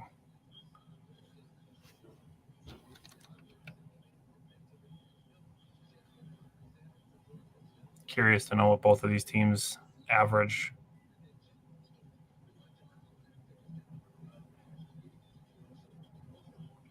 So on the course of the season, Oklahoma City is number 3 at 120.7 points per game, and the Bucks are number 4 at 120.6 points per game. Last 3 games, the Bucks are number 3 at 124.7, and Oklahoma City's number 5 at 120. So either way, I'm expecting a lot more points at the second half of this game. Michael said, Tyler, remind us where to purchase our Wisco sports items. So T-shirts and hoodies, you can get them at wiscoball.com. In addition to, if you saw that commercial break there, a bunch of the logos that you can see on the background, the Yelly, the Buck Yeah, the QB Love, all those are all on wiscoball.com. See a comment from Phantom on YouTube. But yes, wiscoball.com. That's where you can get Wisco Fanatics t-shirts and hoodies. Suppose I should have worn one of those to represent the brand, but I went with the Bucks hoodie. You get the pregame shows of Jake and I, looking like we're professionals in our studios, and then during the games you get Jake and I as we are when we're watching the games, and our reactions and things that we notice and things that we take away, things that we're putting in our notes when we'll talk about the game on Wednesday.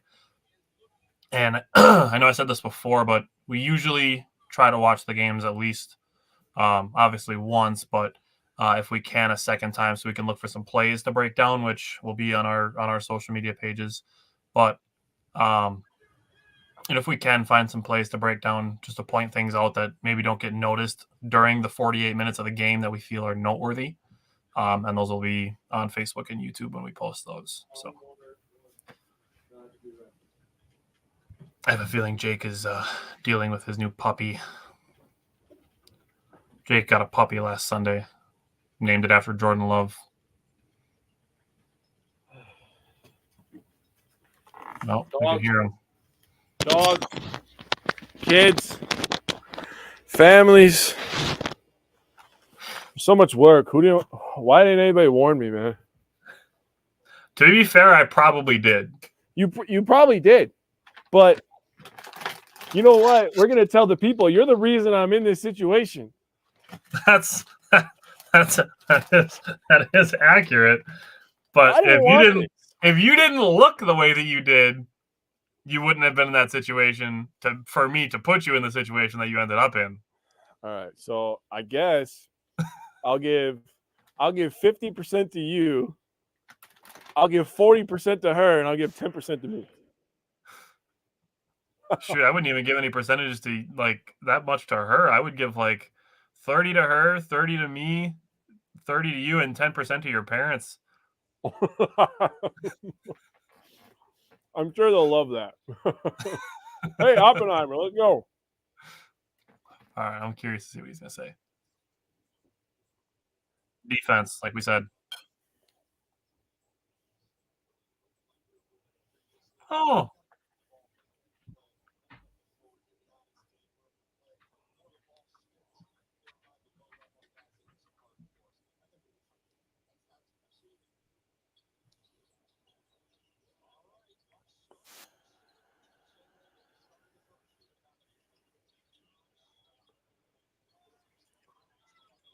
There we go.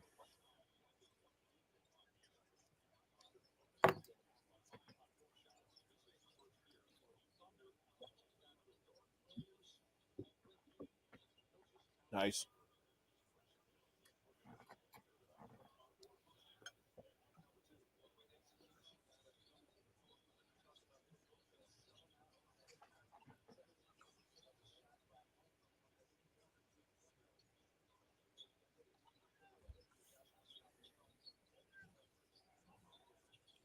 Nice. Ah.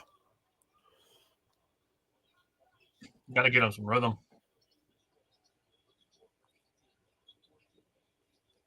Only a second shot. We got to give him a little bit more.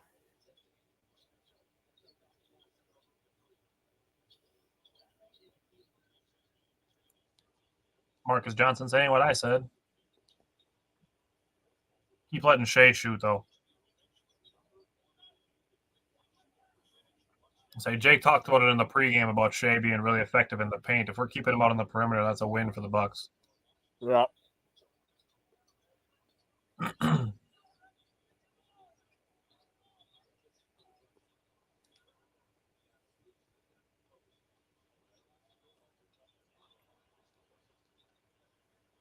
Whoops.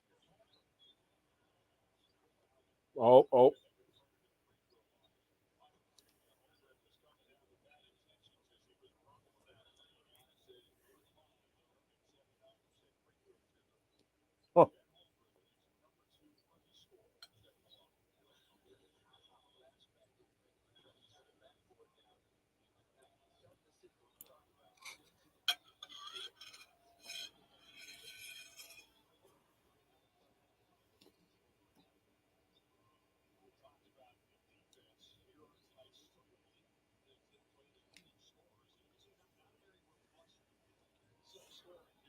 All right. 1 sec. Gotta move that. I don't like where that's sitting. The cat's gonna get it.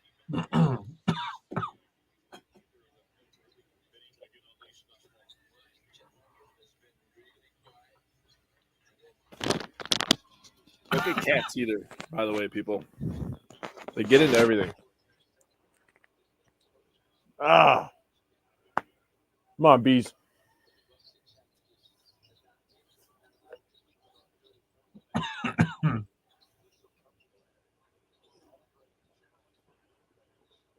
Good D.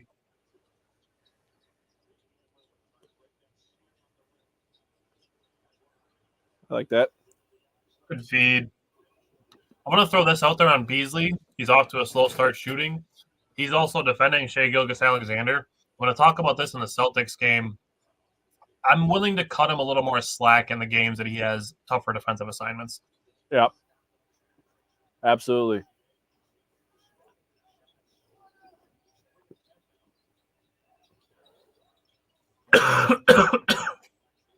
Especially a game like today where his tougher defensive assignment isn't having a very good shooting game. He's giving you enough defensively that anything he gives you offensively is just bonus. Good work, Giannis. Shit, he is going to have 24 and 20. He is. He's going to have probably 8 offensive rebounds, man. Right? Get out of here! Good defense, Chris. Oh, okay. Uh-oh. Whoa. Oh, that would have been wild if he had That would have spun been in. insane. Get out. You're little. Brooke Lopez is. Christopher said, man, everyone is shooting like garbage tonight, both teams. Honestly, I think it's a credit to the defense. Both teams are playing really good defense. Wow. It's like a pitching duel in Major League Baseball in this game. Yeah, that was honestly just some really good defense by the Bucks and some stretches there. 2 possessions in a row. Yep. Look at Wembanyama already. Jesus. Right, he's going to be the defensive player of the year, isn't he? Probably. There's another offensive rebound. Come on. Come on, Bees. There it is. Come on, Bees. Attaboy. There we go. There we go. That's what? 9-2 out of half. I got to see how many offensive rebounds Giannis has already. Updated. Yeah, Bucks were up 48-47 at half, so 9-2 out of the half. Giannis has 5 offensive rebounds already. He has 15 rebounds. He's going to have 8 or 9, dude. He has 5 rebounds. That means, okay, we're at what, 9:07 right now? Yeah. He has 5 rebounds in 3 minutes. I'm too offensive.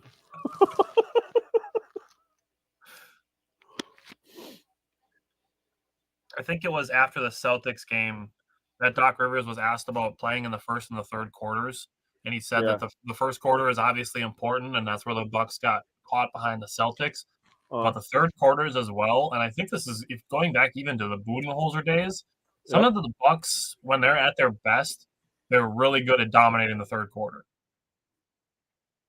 So now we're into 3 minutes into the third quarter, and the Bucks are outscoring the Thunder 9-2. Their offense is starting to come around, but the defense hasn't lost a step at all. The defense is where they're winning this game right now. Absolutely. I'll say this, the Thunder and the Bucks, like we've said, they're both playing really good defense. It's even there. And now the Bucks are starting to take their offense to the next level. Yep. This would be a fun final series. Dude, this would be a lit final series. I think this would be fun. I mean, I'm just trying to kind of get away. I mean, obviously, Denver and Milwaukee would be fun just for the Jokic and Giannis, you know, I think legacy stuff. Milwaukee and Minnesota would be really interesting. Milwaukee, Minnesota would be fun, although they'd be amping up Anthony Edwards like crazy, man. That would be insane. Yeah. I mean, rightfully so, but And the same thing with any of the matchups that the Bucks would be interesting against. Boston would be too. Because, like, you know, they don't have as many bigs as the Bucks do, but, like, say Porzingis and Chet Holmgren, like, I would watch that. that would Even be though I'd be fun. annoyed that the Celtics knocked the Bucks out in the Eastern Conference Finals, I would still watch Chet and Porzingis. Yeah, that's good basketball, man.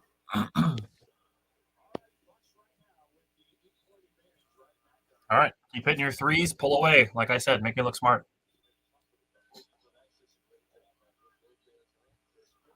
It's Middleton with a block. I don't see that every day. I had a good contest on Chet, so Brooke could recover. That's good stuff. His Thunder are impact is 0 for invaluable, 9. dude. His impact is worth every penny on defense. Wow.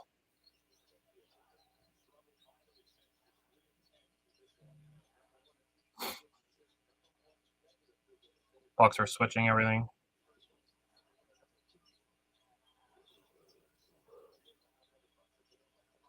Good D. Good D. Hand up. Man, he Good showed off the hell out D. of that.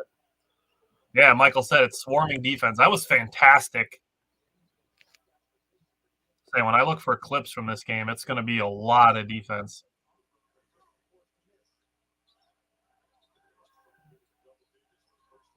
Let's skip pass.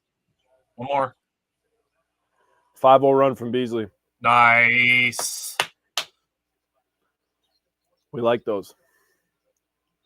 Short again. You could tell. Again, if your biggest guy is going to keep shooting farther away than everybody else, the thing is yes, the Bucks' biggest guy does that, but the Thunder don't have a Giannis. And look what he just did. Called it out. We called it out pregame show. He cuts to the rim, forces the issue. That's what makes him hard to guard. Absolutely. Bro, he almost missed the rim on that one. That was Brooke. Come on, baby. Man, the Bucks haven't played since Thursday. Why is everybody missing their free throw short? They don't have the touch, man.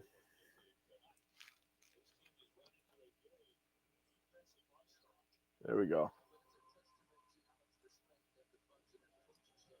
Man, I 5 hate when minutes they have into so the many third days quarter. off.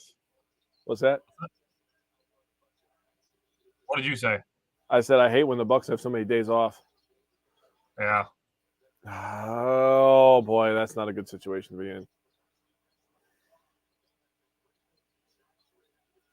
Making them earn it though, I'll tell you that. Making him earn it. Wow. Wow. Oh, he was about to dunk that too. He was about to dunk that shit too. That was about to be one dribble and a shack. I'm going to tell you right now, if the Bucks continue this run and we get a big dunk from somebody, mainly Giannis, I'll say, and the Thunder have to call another timeout, there better be a goddamn standing ovation in that stadium. Because the effort right now on defense, elite. Dude, I'm so impressed, honestly. Like, it's not that we know that they're not, we know that they're not capable of it, but the way that they're putting it together so consistently. Oh, yeah, nice. Uh-oh. Good hustle. Mouse him! And one. Wow. I'm going to Beasley say first this right on the now. The Bucks floor. look like they want it more. Man. The Wow. Thunder, I said it early. First quarter, the Bucks came and had to match the Thunder's intensity.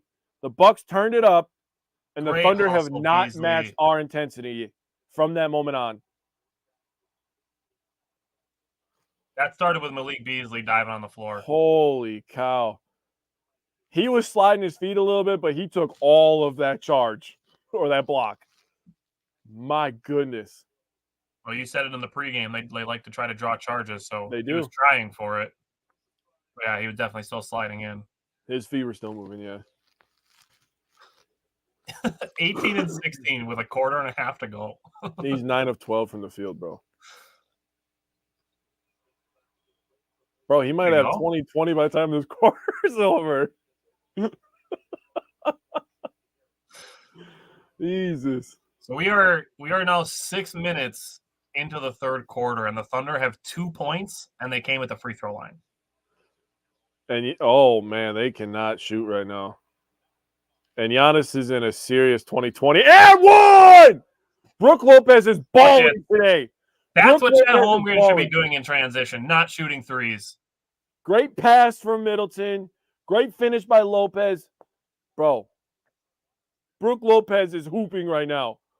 He's hit him outside. He's getting inside. He's contesting shots. He's blocking shots. Listen, this is Hooping. I know we are in an early scenario here, and this is only the third game that the big three are playing under Doc. But right now, and I get that there's a lot of time left, but right now I'm willing to say that this so far is the best game the Bucks are playing as a team. It's definitely shaping up. You're talking Like both they're not, ends. they're not making like a crazy amount of threes or anything like that, but they are playing as a team on both Oh. ends. We're going to have advantage. Oh, no, he's bleeding. Is he bleeding? They're going to have to stop the game now. I think he got hit in the nose. Yeah, he's bleeding.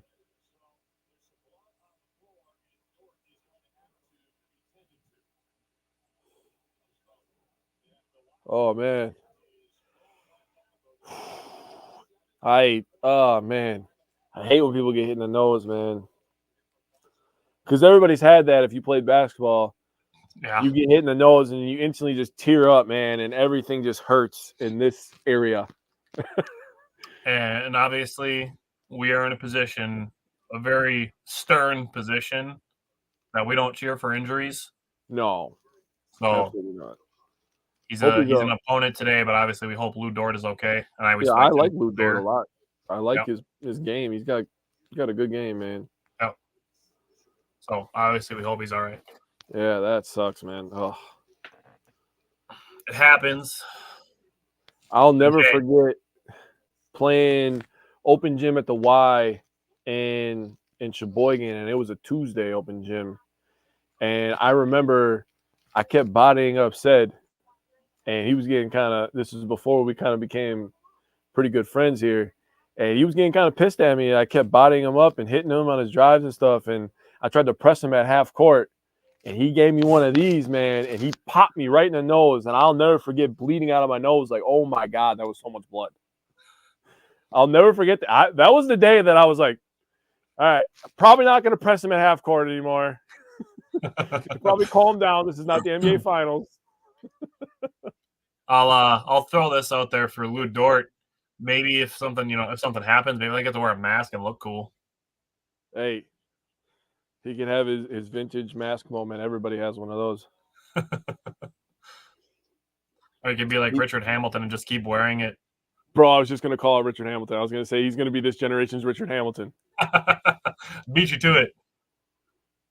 I think he's got to step up his mid-range though. I was this close.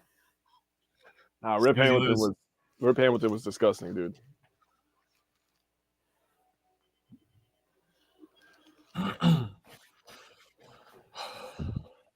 You know, when you're growing up as a kid, and like we saw him on the Pistons, obviously that was where we remember him from. Right. But you know, then growing up and learning more about sports and caring a little bit more. And oh, what the heck? Oh, I think Middleton was just trying to box out and accidentally hit him. But as I was saying, and then hearing all the stories about him playing with Jordan and stuff like that, and all the stories from Jordan, it's like, wow, man, that guy was insane. 20-4, the Bucks are outscoring the Thunder right now. Oh my goodness! All right, a lot of big comebacks happening in this league, so we got to keep the pedal to the metal. Oh, That a boy Beasley? That's not a trip though. Should have. Oh, that was Lillard. Let's say he didn't kick the leg out.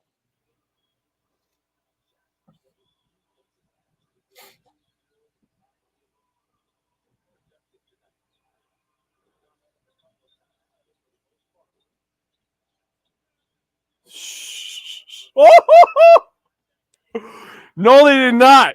That was a bailout. That was a bailout. No.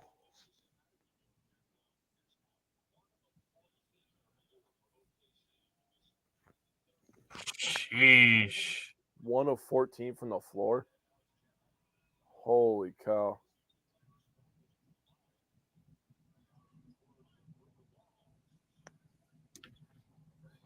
There it is. Here it is. Greatest commercial ever created by man. I'm calling it. I don't care. There it is. Come on. I aspire to the level of a day that we are able to have a commercial that has the Bucks Jumbotron in the background. I aspire to have a commercial as legendary as One Call, That's All, dude. Oh, okay.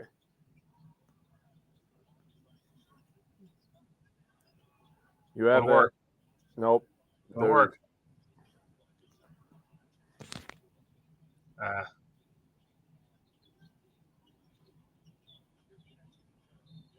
He caught that one clean. That's why he made that.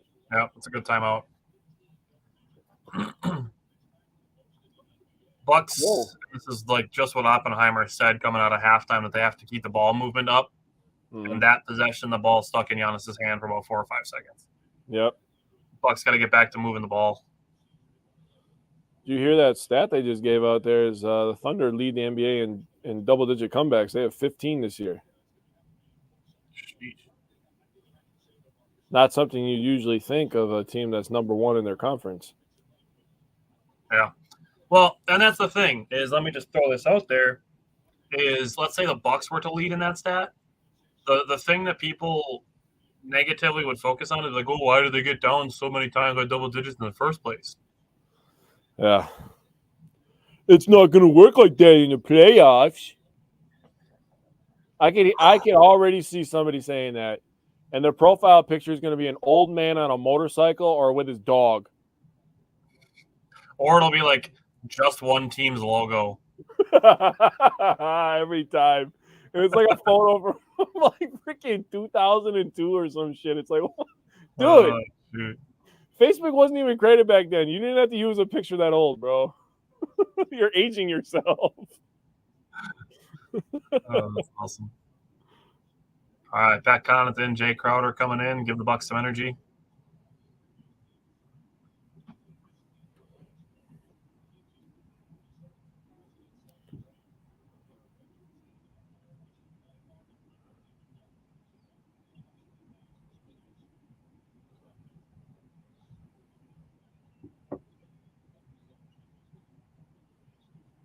Oh, that was a big time shot.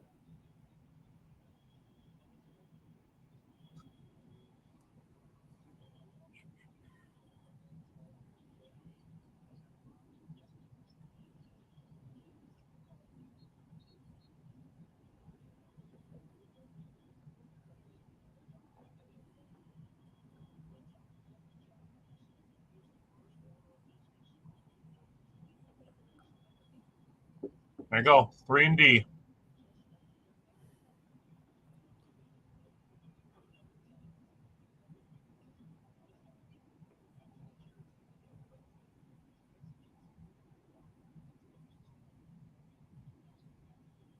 I'm gonna say this: if Giannis has Gordon Hayward on him again next possession, fucking back him to the rim. I agreed with that. You don't need to shoot turnaround post fadeaways over Gordon Hayward. No. Lou Dort, sure. That was lazy. That, oh, man. Lucky you missed that. That was half down. But that's how you let people back in the game. Yep. There you go. Back him down to the rim. Here he You comes. gotta make more crisp passes. Yep. All right, we're getting a little lazy. Yep. Gotta sharpen back up.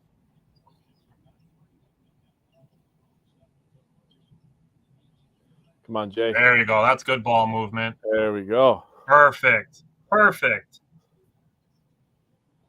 Ball movement, knock down your open shots. Just like you draw it up.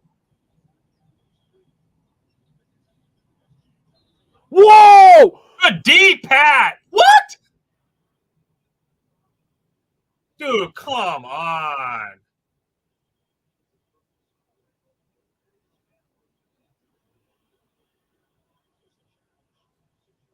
What are we doing? Dude, What are we that's doing? Good defense. Come on. What are we doing? What are we doing? Dude, that's. And how late that whistle was? Oh. What are we doing? Holy cow, man. It should be. That's great defense. This is going to be another one of those situations where that image just keeps playing in my head of Coach Doc saying, I shouldn't have to challenge this. Yep. They're going to call him for that left hand, even though But- Shai's got his arm extended. I'm going to tell you right now, there is no way on God's green earth that ref saw that from that angle. There is zero chance. Zero chance. And his other arm was vertical. Zero chance. That They should not could be say a that he call. trapped it because he kind of did trap it at first. There's no way they saw that from that angle. There's zero chance.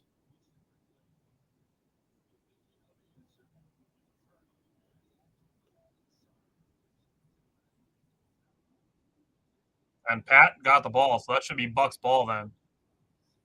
That's not a foul. What? They called it on Crowder? Crowder's not even near the He's ball. not even what's going on here? All right, Vegas. The jig is up. The jig is up, Vegas. How in the hell did they call a foul on Crowder there? I'm so confused.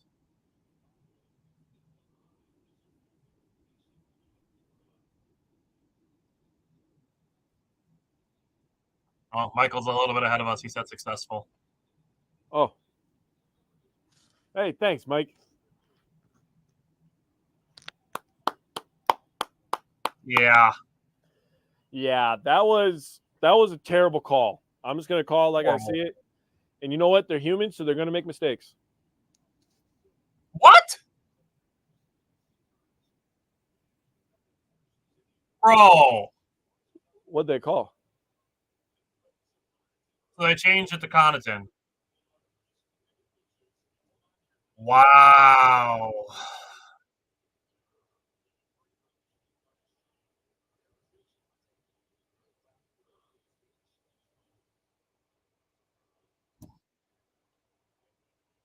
Oh. What? Ball don't lie. I wanted to say the B word after that because I wanted to have my inner Rasheed Wallace come out, but I'll be respectful. Ball don't lie. That's why you bricked that first one.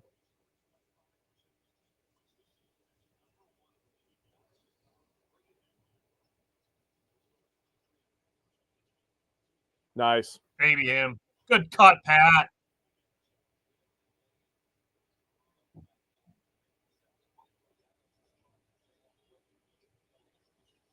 Good hands. Good boy, Bobby. Ooh. Yep, there we go. Settle down. Baby him. Need one. Need one! Go, Jay. Now we're responding with another run. Yup. OKC took control for a second there, but Bucks are responding. This is what championship teams do. Yep. Leads back up to 17. How about Jay Crowder? 4 for 4. 2 for 2 on threes. Little. He don't want none of that noise. Hand up. That guy's a good shooter. Isaiah Joe. Yeah, he's one of their best 3-point shooters. Yeah, he's a good player, too. They have a lot of really good players. It's a good ball movement by them.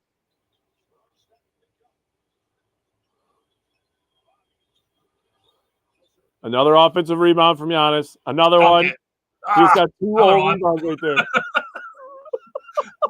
Yeah, we're just out here witnessing Giannis padding his stats. Bro, you can't tell me that first one he didn't try to get the rebound to himself. Why didn't he just dunk that? Seriously, bro.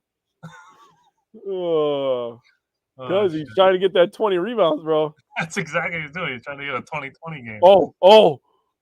Settle. Don't need it, Giannis. Yeah, you don't have to do that right now. Yeah. Little dude. Why are they having him? I don't understand what they're doing right now. I understand that they're trying to double, but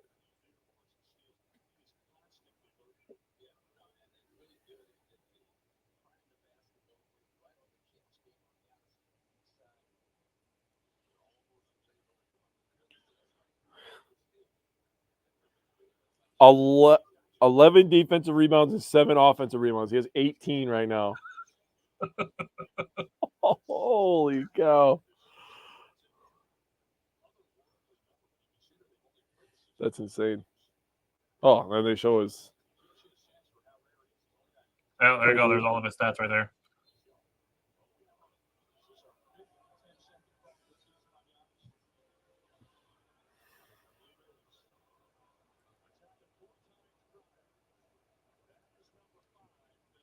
Fifth time. So the Bucks are playing their 69th game, and that's been called 5 times. Nice. Like, honestly, at this point, you just let it go. For real. I like how they're going to try to.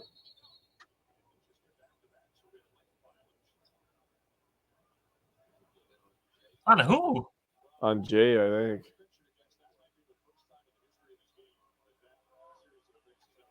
Oh, wow. That was insane. I've never seen that happen in my life. A 10-second and then a lane violation? You never see those. To me, that's the refs getting a little too involved. Just let the game be the game. Good DJ. That boy, bad. Good D.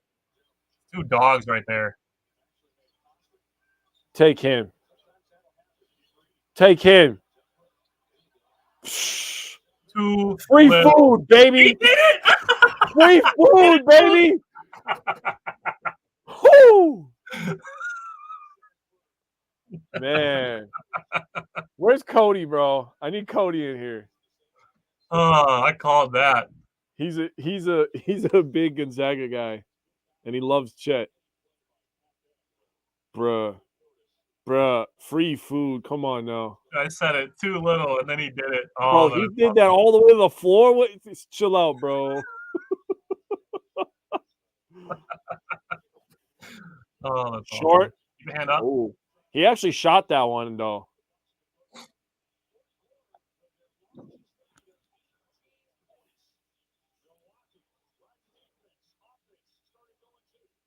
Nicole asked, am I the only person watching? On YouTube, you are, yes.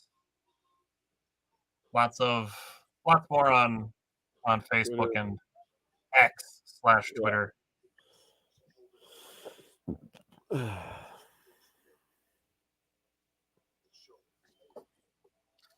That was a pretty solid third quarter though. The Bucks definitely opened up the offense on that one.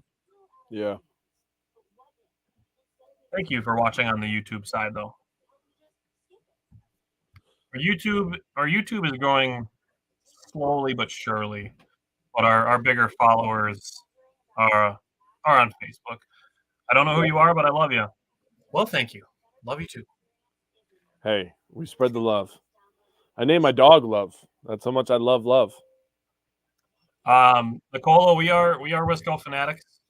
We are two dudes that wanted to have our own version of Sports Center, basically, dedicated to Wisconsin sports, and we're doing a watch party for the Bucks and the Thunder tonight. And then every Wednesday we do live shows starting at 4:00. We talk about the Bucks, the Brewers, Badgers basketball and football, and then Friday nights we talk about the Packers. Yeah, we're doing our draft series right now. So if you're into the NFL, we do center it around a little bit more of Packers because that's what we are. But we scout all these players. We just did offensive linemen. We did 5 centers, 10 tackles, 10 guards.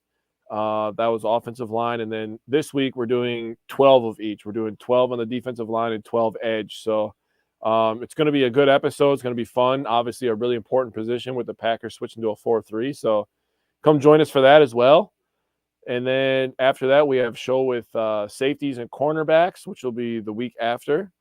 And then we have a linebackers and running backs episode. That'll be really, really interesting, especially seeing what the Packers have done at the running back position. I think that'll change some people's opinions on things, but it's going to be a good one. It's really fun. We do a mock draft episode, and we get joined by a Packers beat writer for that one. Packers.com writer, I should say. And then we live stream the draft, which is really fun. So come join us, man. It's a good time. Day 1 and day 2. We're not hardcore enough for day 3 yet. Yeah, that's as soon as we start getting paid to do this for a living, then we'll do all 3 days. 2025 maybe when the draft is in Green Bay. Yeah, right. Simon said he'll do day 3. Oh, we're gonna get peer pressured into that, aren't we? We are going to. And you know what? I would actually, this is just thinking out loud as we're live streaming, and this is how Tyler and I talk off air. I'd be okay letting Simon just run it. And then, if I want to join for like an hour, if I have time, if you have time to join him for a little while, I mean, I think that would be fine. I think Simon would be good at it. Thank you. I hope we get to that point too. And that's what this watch party is. This watch party is going to be part of a Patreon subscription, so we're going to do these twice a month. This is just our first test run at it. We did a pregame, and we're going to do a postgame show when the game is over to talk about some of the things that stood out. Another great cut by Pat. One more. Bro! Hit it, Pat. Damn, that was great ball movement. Simon said nobody wants to see me sitting alone talking to myself. I mean, we'd all be there in and out at some points. Simon, I got to say. Oh! Bro, that was a run by Bobby. Yeah, that lady's jacked up. I like to see it. But yeah, Nicola, check out when the game is over. Check out at the beginning of the show. We did a pregame show. And we did a bunch of segments talking about the game coming into it. We're going to do another one in April before a Brewers game. And then starting in May, we're going to have 2 a month that people can vote on Patreon for which games we cover. So, what's going on, Brett? Man, Bucks up 20. You love to see it. Let's go. That's going to be the only thing holding Giannis back from a 2020 game is the score is going to be lopsided. It's true. Just like the same thing I told you guys about the 30-point games, man. It's because we were killing some people. Excuse me, we got killed in one game, but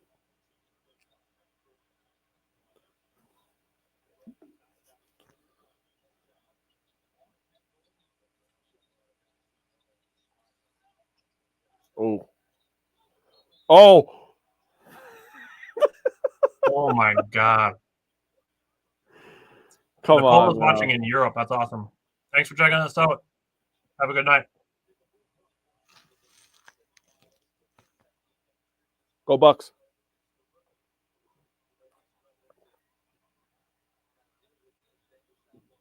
Man.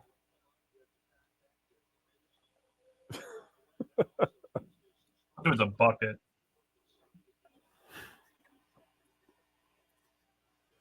How many points is he up to?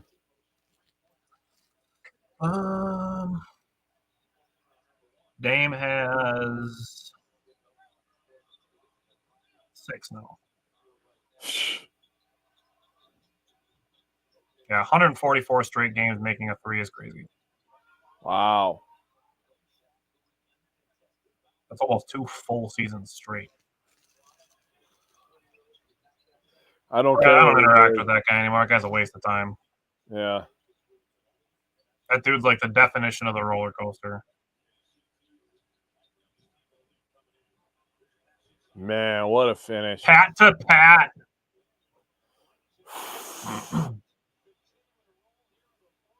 Wow. Pat to pat. Wow. He did the goggles. That was literally just triangle offense right there. Bobby to Pat, back to Bobby, back to Pat, Pat to Pat, layup, timeout. 10-3, start the fourth quarter. Brett said, I think it's pathetic. I just sit and watch like Michael Jackson with the popcorn. Yeah, dude. Yeah, that's one of those things where as much as Jake and I are doing work to try to like positively benefit fan bases that we're in, it's a scenario where we can't save everybody. And the people that want to be negative, they're just going to be negative, and nothing that we say is going to change that. Because if we say that we can be positive, people are just going to say, well, I'm not being negative. I'm just being realistic. And it's just something that people tell themselves to make themselves feel better about being negative.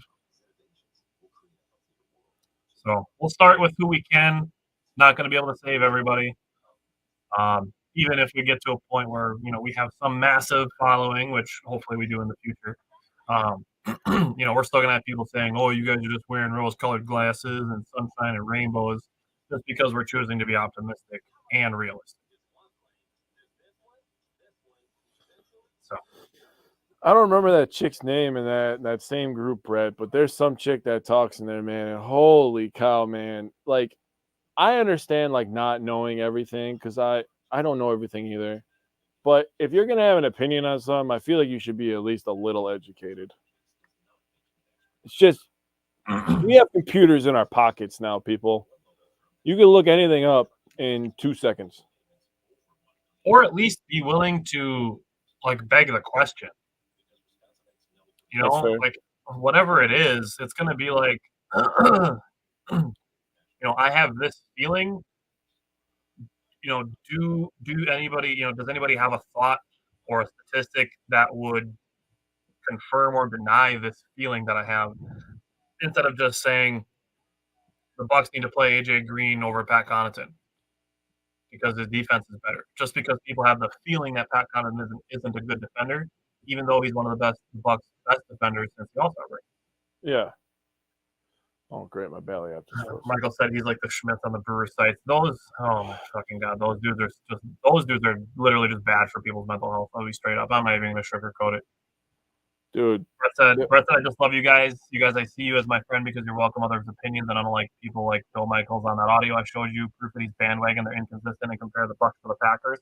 Yeah, don't do that. That's not the same thing at all. And I like to make a lot of comparisons myself, man. That's one of my favorite things to do and try to find, common ground between my teams. But, man, that one was just bad. That was bad. That one didn't work.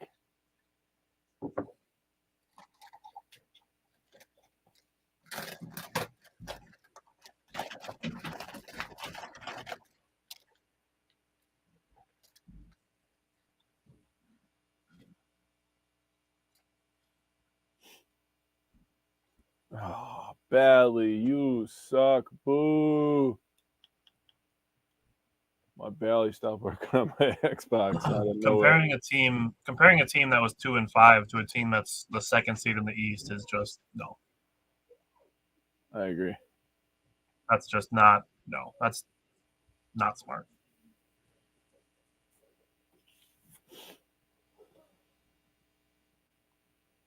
Oh. Brett said Pat gives his veteran presence and his experience in play shows on the court. In comparison, you do, Jake, is logical and best. Better tell me to calm down.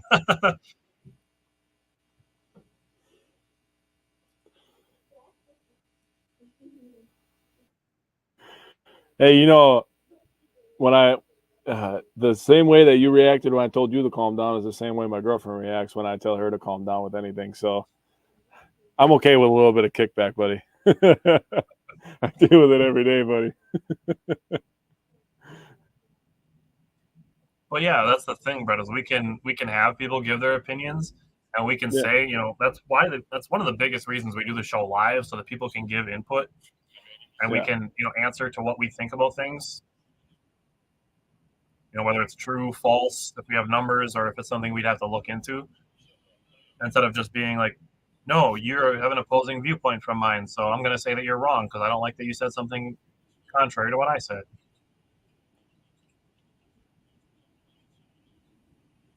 Buckets. Yep. Started slow, but not worried about it right now. And he gets the rebound. Ooh. Uh-oh, he's looking to score. Oh. I wanted Pat to shoot it just to see if Chris would get the assist. A 3, a rebound, and then assist. Uh-oh. Oh, he got in his way, bro. He was about to cook. Shoot it. Get in Rebound. There. Reset it. Buckets. Chris and Dame struggled in the first half. They're alive in the second half. It's the fourth quarter, bro. Need I say more?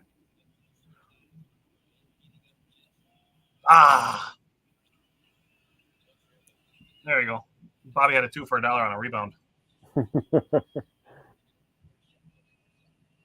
And he's running hard in the paint, forcing the issue. One more. Hit that, Pat. Oof. Oh, my goodness.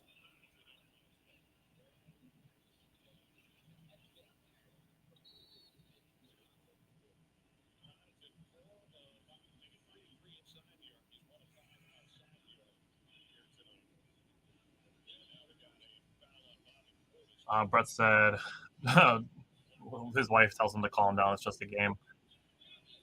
See, I don't like that.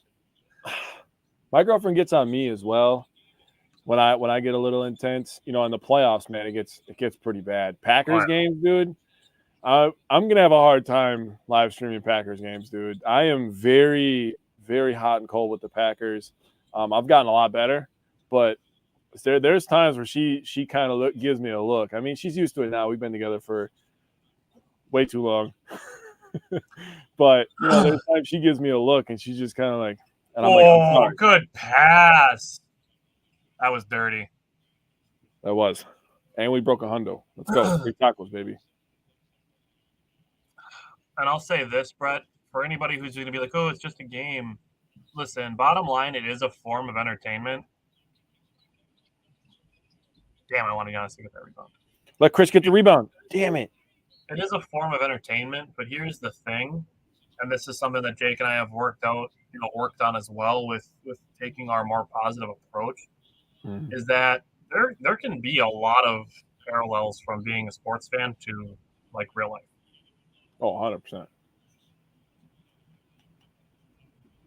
Talking about things like dealing with adversity or setbacks, whatever it may be, working through things, There's lessons to be learned as a sports fan that you can absolutely 1,000% apply to life. Michael, I'm telling you, dude, the thunderous scream I gave out when Darnell Savage got that pick 6 in that Dallas game, I'm sure everybody on my street heard me.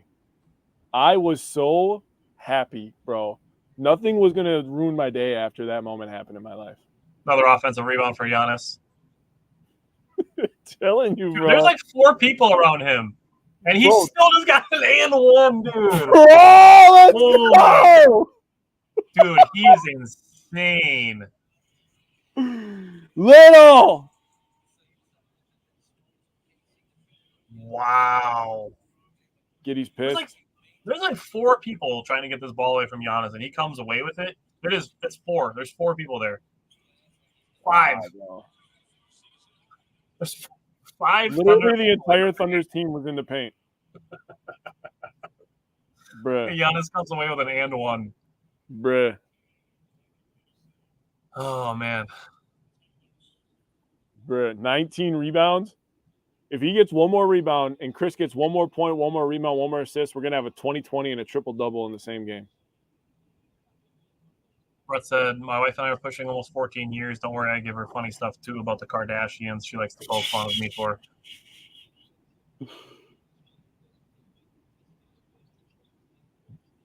Damn it. Good shot. People are playing right now, fellas. Boston needs to hold their Brett pants. said, man, the way we're playing right now, fellas, Boston needs to hold their pants because we are Bro. coming. The storm's coming. That is going to be World War III right there. That 7-game series is going to be intense. Dude, that's going to be crazy. I hope Assuming we both get it. teams. I hope both teams are completely healthy and playing at their best because that's going to be some crazy basketball. Yep. Instant classic type stuff. Oh yeah, man. Talking about that, I had a random game on today. It was Thunderbolt. it was an NFL game. It was St. Louis Rams versus Carolina Panthers in 2003 playoffs.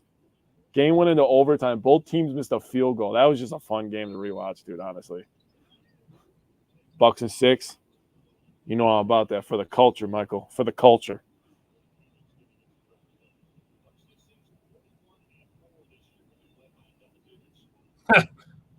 Brett said during the series you can say calm down for sure. I'll just mute the group chat. I'm not above that. Yeah, bro. I'm gonna be honest. When it's like big time games, like playoff series and stuff, I'm not on my phone too much. And if I am, this is gonna sound rude, but like the only person I really talk to is Tyler. Tyler's been my best friend for going on 17 years now. We obviously run this podcast together. We talk all the time about everything: life, memes, music. I mean, we have different tastes in music. I mean, we have different tastes in everything. But the one thing that we come together for is sports.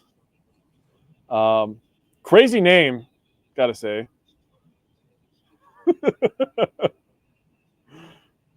I'm not saying that on the live. I'll say that.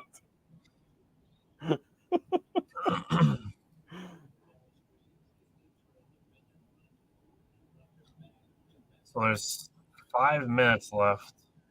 Bucks are outscoring the Thunder. So far, it's 22-17. Thunder must have had a shot that got changed to a 3. If I can just take a moment to just appreciate the roster construction of the Milwaukee Bucks right now. Obviously, Giannis, you got a 1 in a million guy, right? You go from a Bledsoe to a Drew. Love Drew. Drew gave us some great years. And you end up with Dame, right? Chris obviously grew up with Giannis here. They're clearly best friends on the team. You get a Bobby Portis. You get a Beasley to stretch the floor. You add dogs like Jay Crowder for cheap, a couple second rounders. How many of those guys make rosters in real life? Honestly, think about it. I don't talk to anyone during the games. Simon, we know. Oh! All right, I'll be quiet.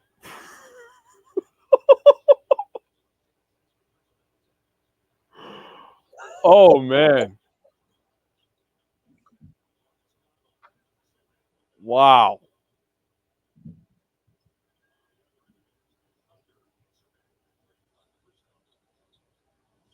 Oh. He was going to try it again, dude. Oh, my. Chris has got balls. Chris has got balls. Chris has got balls. Hey! Oh, my God.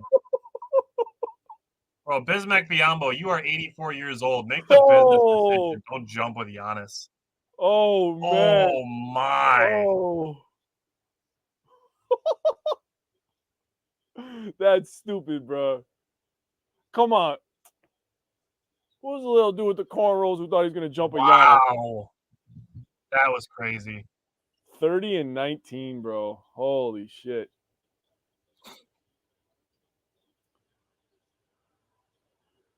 All right, Chris, That go was get a a rebound bucket. for him. Go get a You got a bucket. triple-double now? I don't know if he scored.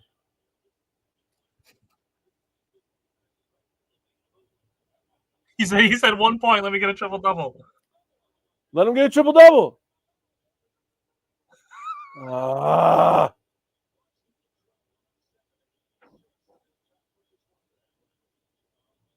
Let him get a triple-double, man. He wants it, too.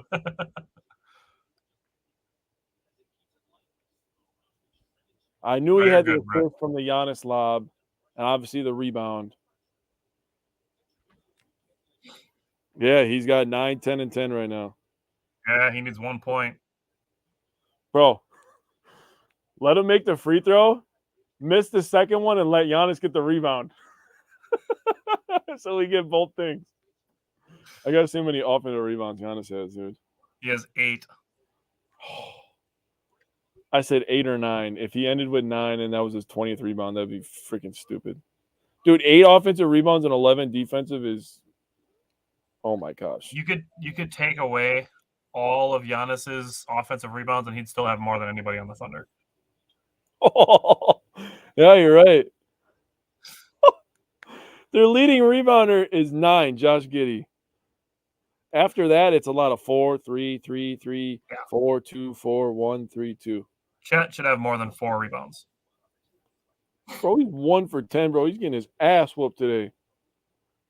Brett said, I like talking with people in the group because it's nice talking to someone during the game. It always brings me back to my brother. He also talked during games. Sadly, he passed away this December, 14 years. Well, I mean, Brett, we're here for you. Man. So that year, the Packers won the Super Bowl. That's heavy. But Bro, like ESPN shared the Chet is too small. Bobby Portis hits the too small celebration after dropping tough hook shot over Chet. Bro, I was gonna text Cody earlier. Well, I'll say, Brett, glad you found us. I mean, Yeah, there's other good, content out there as far as, Bucks, Packers, Brewers, whatever it may be.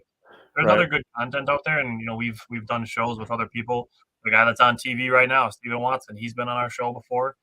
There's other podcasts and shows out there and stuff, but I think the way that we are with ours and covering all the sports that we do, and the way that we do it from our perspective, the optimistic, positive perspective, to also apply these things to life as well. I don't shy away with thinking that our show is one of a kind. Get in there. Fuck yeah. Triple-double. Yup. Get him out of there. He goes and gets the ball right away. Love it. Well, we're not going to get the 2020 and the triple-double, but we got one of them. So I'm happy about that. First since 2018. Wow. They ran a freaking play for him. Oh, my God. You get right over there to the mid-range and shoot it, Chris, and you better make this son of a bitch. Chris with a triple-double. Appreciate it, Brett. That's his second one ever? That's surprising, honestly, because he's had a lot of double-doubles. Wow. That's why he was fighting for it so much. Like, hey, let me go get a triple-double real quick, man. Yeah, considering he started like what, 1 for 7, I think. Did he make his last 4 field goals? He was cooking a little bit. Uh-oh. Bobby Portis dunk. Man, what a perfect game for. Oh, boy. It's going to be finesse this time, baby. Oh, Bobby again. Bobby again. Oh, you messed it up. Oh, Bobby. Bobby, you supposed to fly, bro. Oh, Ajax is normally a pretty good passer too. Oh, man. Oh, Minnesota's beating Golden State right now. Love it. Bobby gave great minutes today, man. Look at Jay, bro. You see Jay looking at him? He like, really, bro? He's like, bro, you missed that one. You missed that layup. Look, he saw the look he was giving him. Like, come on, man. Thanasis has entered the game, dude. If we get another Sham God moment out of Thanasis, this is gonna be a wild watch party. Brett keeps saying, I'm saying the storm's coming. We're coming for you, Boston. It's funny because my wife's best friend's husband is from Boston. We went to their child baptism, and I hear your background. Boston is used to winning, and I laughed. Whatever. Used to winning in the regular season. Boston is used to winning. Winning what, bro? Free wings. Yep, Giannis loves it. Giannis loves it. They always show him, and he knows it. Don't let him lie to you. Chris Livingston. Dude, if you guys haven't seen, go look up Chris Livingston's highlights for the Herd. Yeah. Or just go watch a Herd game. By Marshawn. Yeah, go to the game. Yeah. Chris Livingston, legit, like 2 years from now, maybe 3, could be a legit beast. He could. He's got the body.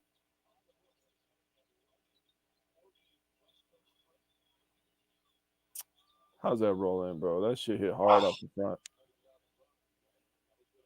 Livingston forgot he was the point guard. Somebody come help. He's dead.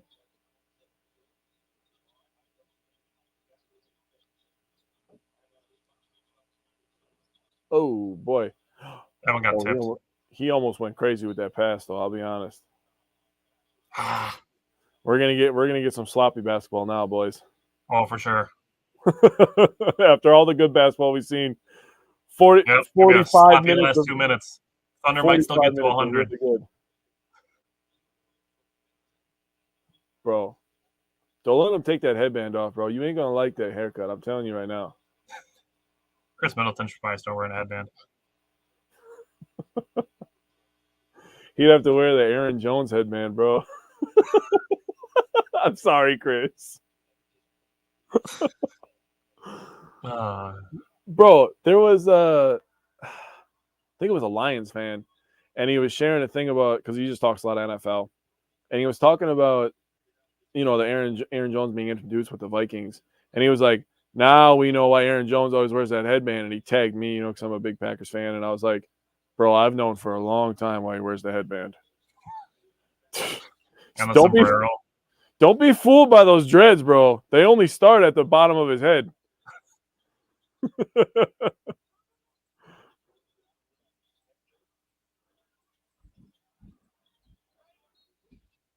Oh, God. Brett, have a good one.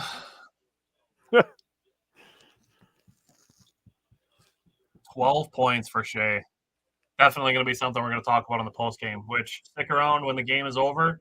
We're going to have one commercial break, and then we're going to be back with a post game, and we're going to be talking about post game stuff from the stats and from the game, things that we took away. So stick around for that.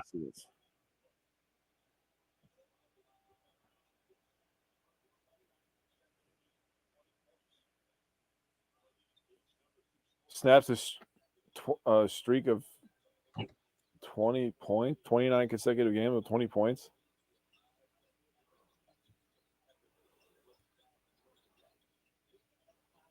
Just shoot it.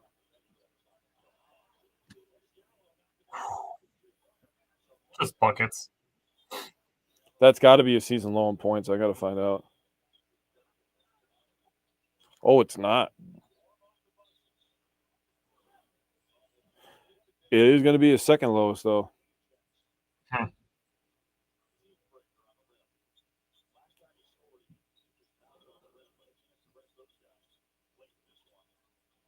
Just keep it under 100. Finish one. Yeah. That boy Livingston getting everybody in the books. Wow, need to get Ajax a bucket. Love it.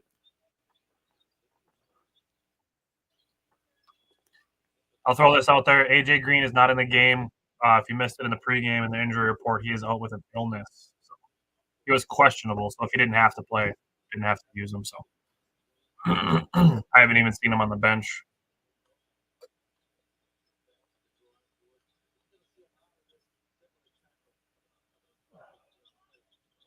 Yo, chill.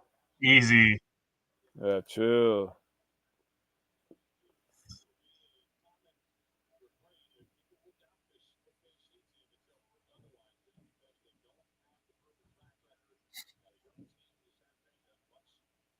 Need to get Ajax and Thanasis a bucket.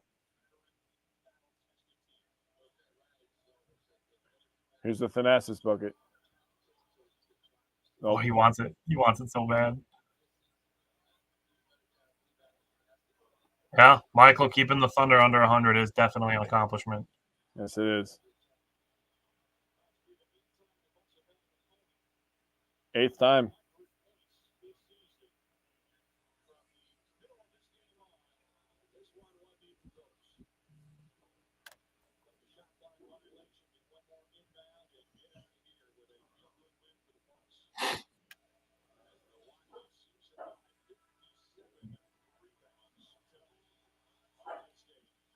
Ooh. Wow.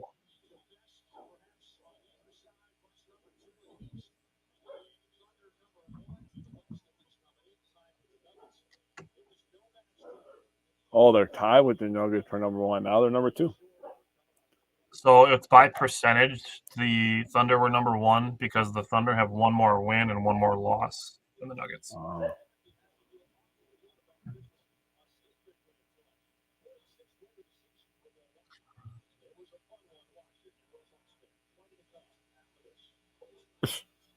Yes, it was a fun one to watch if you were a Bucks fan. All right. Jake and I are going to go to a commercial, and then we will be back to talk some post game. So we will be right back.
Alrighty, welcome to our first official post-game show.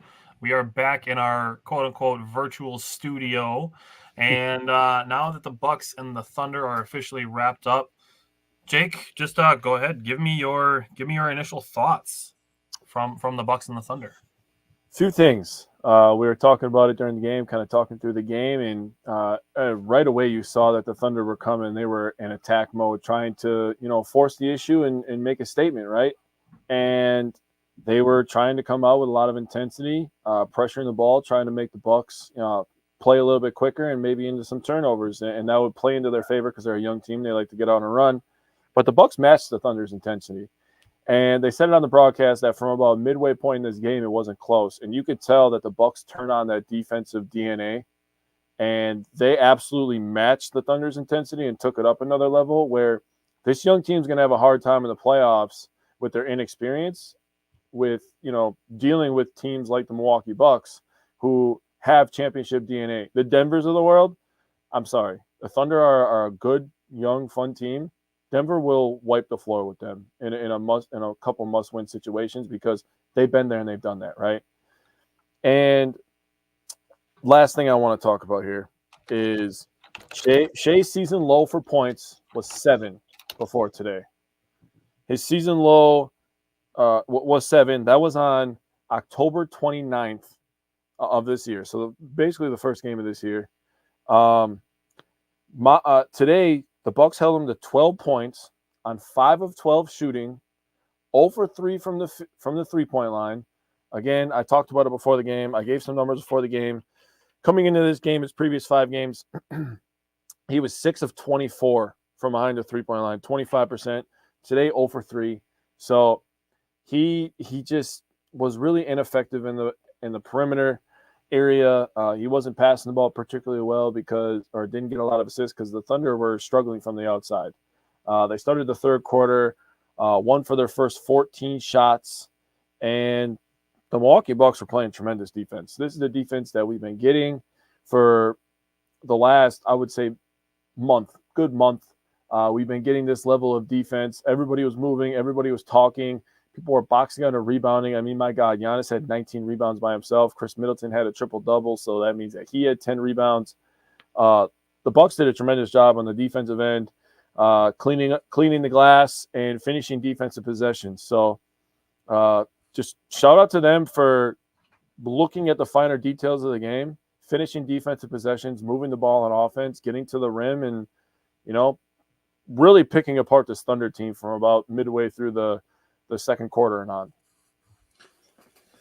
Yeah, and if we're looking at it, and I said I kind of touched on this during the game, that it felt like to me, even though at the time the Bucks weren't shooting the 3-ball very well, that it felt like it was the best game that they were playing together as a team. And I think when I go back and watch this again to look for some plays to clip out, I think I'm definitely still going to feel that way. And you can add in the 3-point shooting with that because over the second half, the Milwaukee Bucks did improve.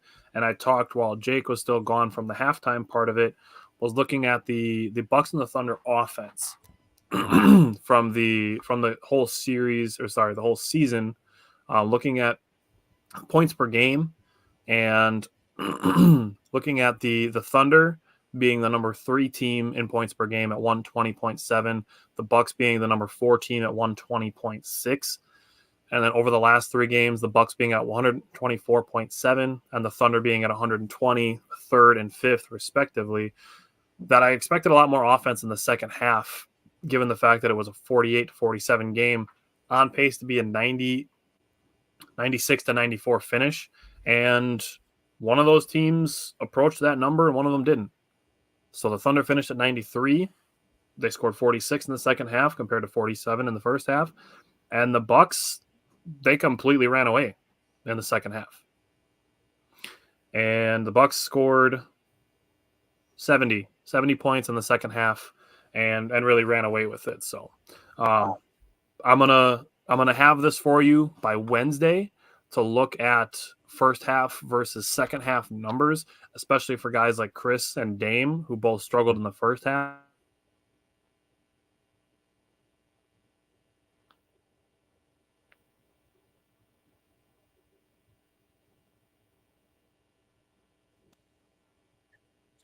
The Bucks did a fantastic job on Shai Gilgeous-Alexander. You could hear it during the broadcast. He had 29 straight games of 20-plus points snapped against the Bucks today. He scored only 12 points. He was 5 for 12 from the field. That's 41.7%. He was 0 for 3 from the three-point line. He did make 2 of 3 free throws, but he finished with 12 points, 3 rebounds, 2 assists. He did have 3 steals, but also had 4 turnovers.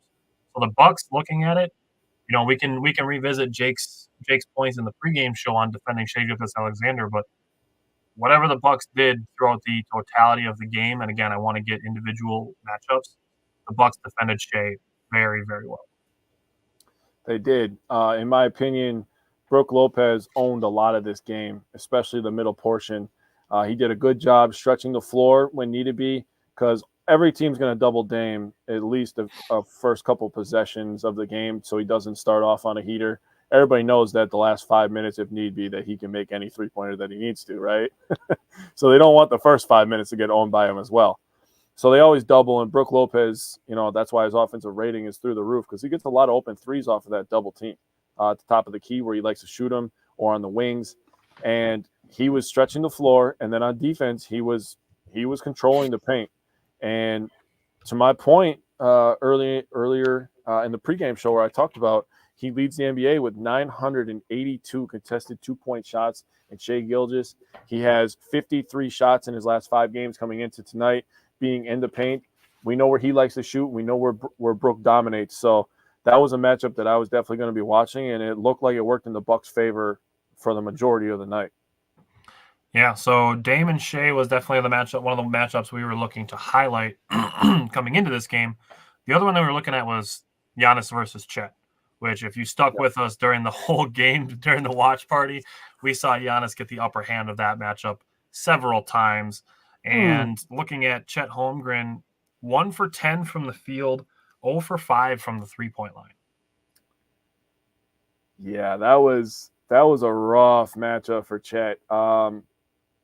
If you were in with us during the live stream, you watched my live reaction to Chet getting absolutely benched by Giannis. I compared his arms to pool noodles, which is exactly what it looked like to Giannis. Just absolutely no match for him in the fast break. And there was the one that was the second one where Chet ends up falling over, and Tyler's almost falling out of his chair watching that. And it's like, I don't understand how he fell over, but at the same time, I'm just like, the sonic boom from just hitting Giannis's gigantic shoulders probably was enough to put that paper-thin boy on his ass. So looking at Chet, on the season, he averages 17 points, 8 rebounds, and just shy of 3 assists. This game, he had 6 points, 4 rebounds, 0 assists. The Bucks absolutely controlled the 2 players that they needed to control, and the Thunder really didn't have a whole lot to go on from there. Josh Giddey, to his credit, not a good three-point shooter on the season, but he made 4 of 6. Tip your cap.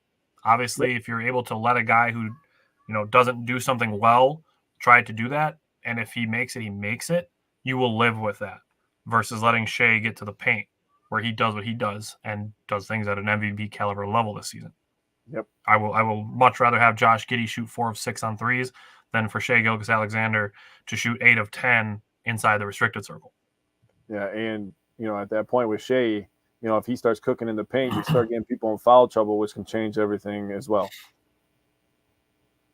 0 points in fantasy. Oh. Yeah, you probably get -1 point for missing field goals, I bet. Okay. Looking at the bench too, I mean, not a good look for the Thunder. Cason Wallace was 2 for 9. I forget what his first name is. Kenrich Williams was 2 for 7. Gordon Hayward was 0 for 3. I mean, they had some tough outings. Lou Dort was 2 for 8, and we already talked about Shai being 5 for 12. Flip over to the Bucks side of the ball, and there's a lot to like here. There's some things where it's like, okay, that could be better, but there's a lot to like here, starting with Giannis, who had 30 points, 19 rebounds, 4 assists, 8 offensive rebounds. And we touched on this briefly in the fourth quarter. You could take away all of Giannis's offensive rebounds, he'd still have 2 more rebounds than anybody on the Thunder. The Bucks as a team out-rebounded the Thunder 57-37. Excuse me. The Bucks out-rebounded the Thunder 57-37. What did I say about rebounding a couple weeks ago? That team that wins the rebounding is playing more physical. The Bucks wanted this more. That is an ass whooping. I'm sorry. And I'll throw this out there with Malik Beasley as well. He started 0 for 2, 0 for 3. Yep. He finished 3 for 6. 50%. I like it. Yeah, 57-37 is a gap. Giannis had 19 by himself. Giannis had more than half of Oklahoma City's total. And then, so Giannis and Chris together would be 29. Giannis and Chris together had 29. Wow. Sorry, Canyon. not Gap Canyon. I appreciate it. For sure. Okay. Next, Brook Lopez, 14 points. He was 5 for 11. That's pretty efficient there. Damian Lillard, 11 points, 6 rebounds, 5 assists. He was 4 for 12. Obviously not ideal, but 2 for 5 on threes. That's still 40%, so I'll take that. He tried a lot of contested layups, and they just didn't roll in for him. Yeah. So, if he gets a better bounce next game from the basketball gods, I think he's capable of getting back to his 20, and then we'll take 6 rebounds and 5 assists out of him. Yep. Chris Middleton, another guy. I think he started 1 for 7, I believe, in the first half. Finished 5 for 11. So that means he made 4 out of his next 7 shots. 4 out of 4. Can't do math. Math is hard, apparently. He did shoot 1 for 5 on threes, but you look at twos, that makes him 4 for 6 on twos. So that's a good job for Chris finishing inside the 3-point line. Obviously had the 10 rebounds, 10 assists. Now, he did have 5 turnovers, but the thing with that, he had 5 turnovers at halftime. So Chris Middleton did not have a turnover in the second half. Michael said during the trade deadline, those who wanted Bobby and Pat traded, well, I said it then, I say it now, we are a better team with them. Love those guys. Are we going to open the can? Are we going to open the can right now? Is that what we're doing? That's a opening big it? can to open on a post-game show. Are we opening it? Okay, we'll wait for Wednesday. Let's Michael, open that can on Wednesday. we'll open that one on Wednesday. Yeah, Wednesday is a good day to open that can. And those guys have championship pedigree. 100%. If you still don't believe that, you can go check the 2021 roster. Or you can just watch tonight. True. We'd mentioned Beasley, and now you mentioned wanting the game more. One of the maybe the plays that could be considered a turning point was Josh Giddey losing a ball and Malik Beasley diving on the floor to save it. That turned into a points off turnovers for the Bucks. Yeah, that was that Bobby Portis that finished that? I believe it was Bobby that finished that one. That might have been like a Dame to Jay to Bobby, something like that. Yeah. Either way, it was terrific hustle by Beasley. He was competing his butt off on defense all night long, which is why, he probably started bad on the offensive end. His legs were kind of dead. And, he ended up getting it going a little bit. Once he got that first one to go from the corner, that's why I gave such an emphatic yes, because I was like, all right, the cover's off the rim for him. He saw one go in. He'll make a couple now. He's going to be the spacer on offense we need as long as he keeps competing on defense. And the Bucks' defensive intensity tonight. This is the 8th game this year that we've held an opponent under 100. I'm going to be honest, and this might be recency bias on my part, but this might be the best defensive game we played all year. When you consider level of opponent. Yeah. A couple times we did it against the Hornets. I believe we did it against the Pistons. Now you're talking about the number 1 seed in the Western Conference. And the Western Conference is looked at as a superior conference compared to the East, and it should be. Don't get me wrong. But you got a young team who has an MVP caliber player and a Rookie of the Year candidate on their team, a guy who's a stretch big, can put it on the floor. Shai Gilgeous can cause a lot of problems in the paint. I mean, bro, holding them under 100, that's impressive.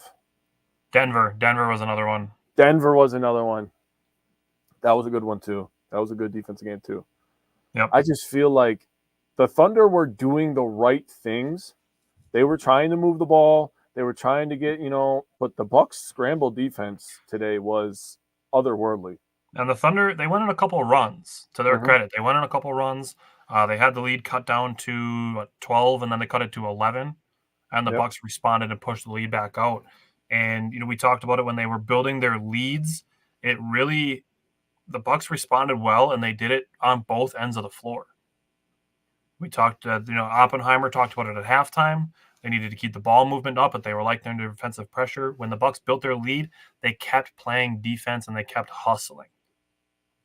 Well, another thing to point out with that is the Bucks lost the lead late in the first half. The Bucks ended up getting the lead back going into halftime. They didn't lose that lead the rest of the game. Nope. They came out really well in the in the third quarter. They started with a 9-2 run, and then they came out in the fourth quarter with a 10-3 run. Things you love to hear. Things you love to hear, man. Absolutely. You can hear more things like this on our Wednesday show as well. We will recap this game, even though if you were here and watched it with us, you got to see our reactions during the whole game. Also, we're going to go back through it, and I'll try to find some plays to clip. Definitely going to be a lot of defensive plays to clip from this game for Jake and I to break down in the coming days here before the Bucks play the Lakers on Tuesday. Again, if you stayed with us throughout the whole time, for any of the time, if you just popped in here and there, thank you. This is something that Jake and I are hoping people enjoy to catch on to in the future. Enjoy the pregame and the postgame. Jake and I doing a little window dressing, literally dressing up for the pregame and the postgame. Being in our virtual studio, trying to make it a little bit more of a production and give the ins and outs of the games specifically, as opposed to just the recaps, which you get on Wednesdays, which are going to continue. That's never going to be a subscription thing. Wednesdays and our Packer shows, it's always going to be free. Mm-hmm. This is just something where we're looking to do a subscription to do a little something extra. And that's our pregame and our postgame shows. And hopefully as we do them more, they'll catch on and we'll get better at them and produce them even better. And hopefully that people enjoy them. The next one is going to be April 16th, and that is going to be a Brewers-Padres game on a Tuesday evening. So join us again for that one. It's going to be similar to this, except it's going to be a baseball version. Other than that, our Patreon is going to go live on April 1st so that people will be able to vote during the month of April to decide which games we do in May. For the watch parties in May, we will give the list of games that people can choose from. The top 2 vote-getting games, those will be the games that Jake and I do watch parties for and create pregame and postgame shows like we did today. And then also on the Patreon side of things, if you join that, you'll get earlier access to the graphics that we post on our social media pages before those get posted there. So, again, if you stayed with us the whole time, thank you. Thank you if you stayed with us just for a little while, commented on the show, sent us messages during the game, enjoyed our reactions to the game, all of that. Thank you for all of that. And we will see you Wednesday for our regular show, and then we'll see you April 16th for our next watch party. Bucks and 6.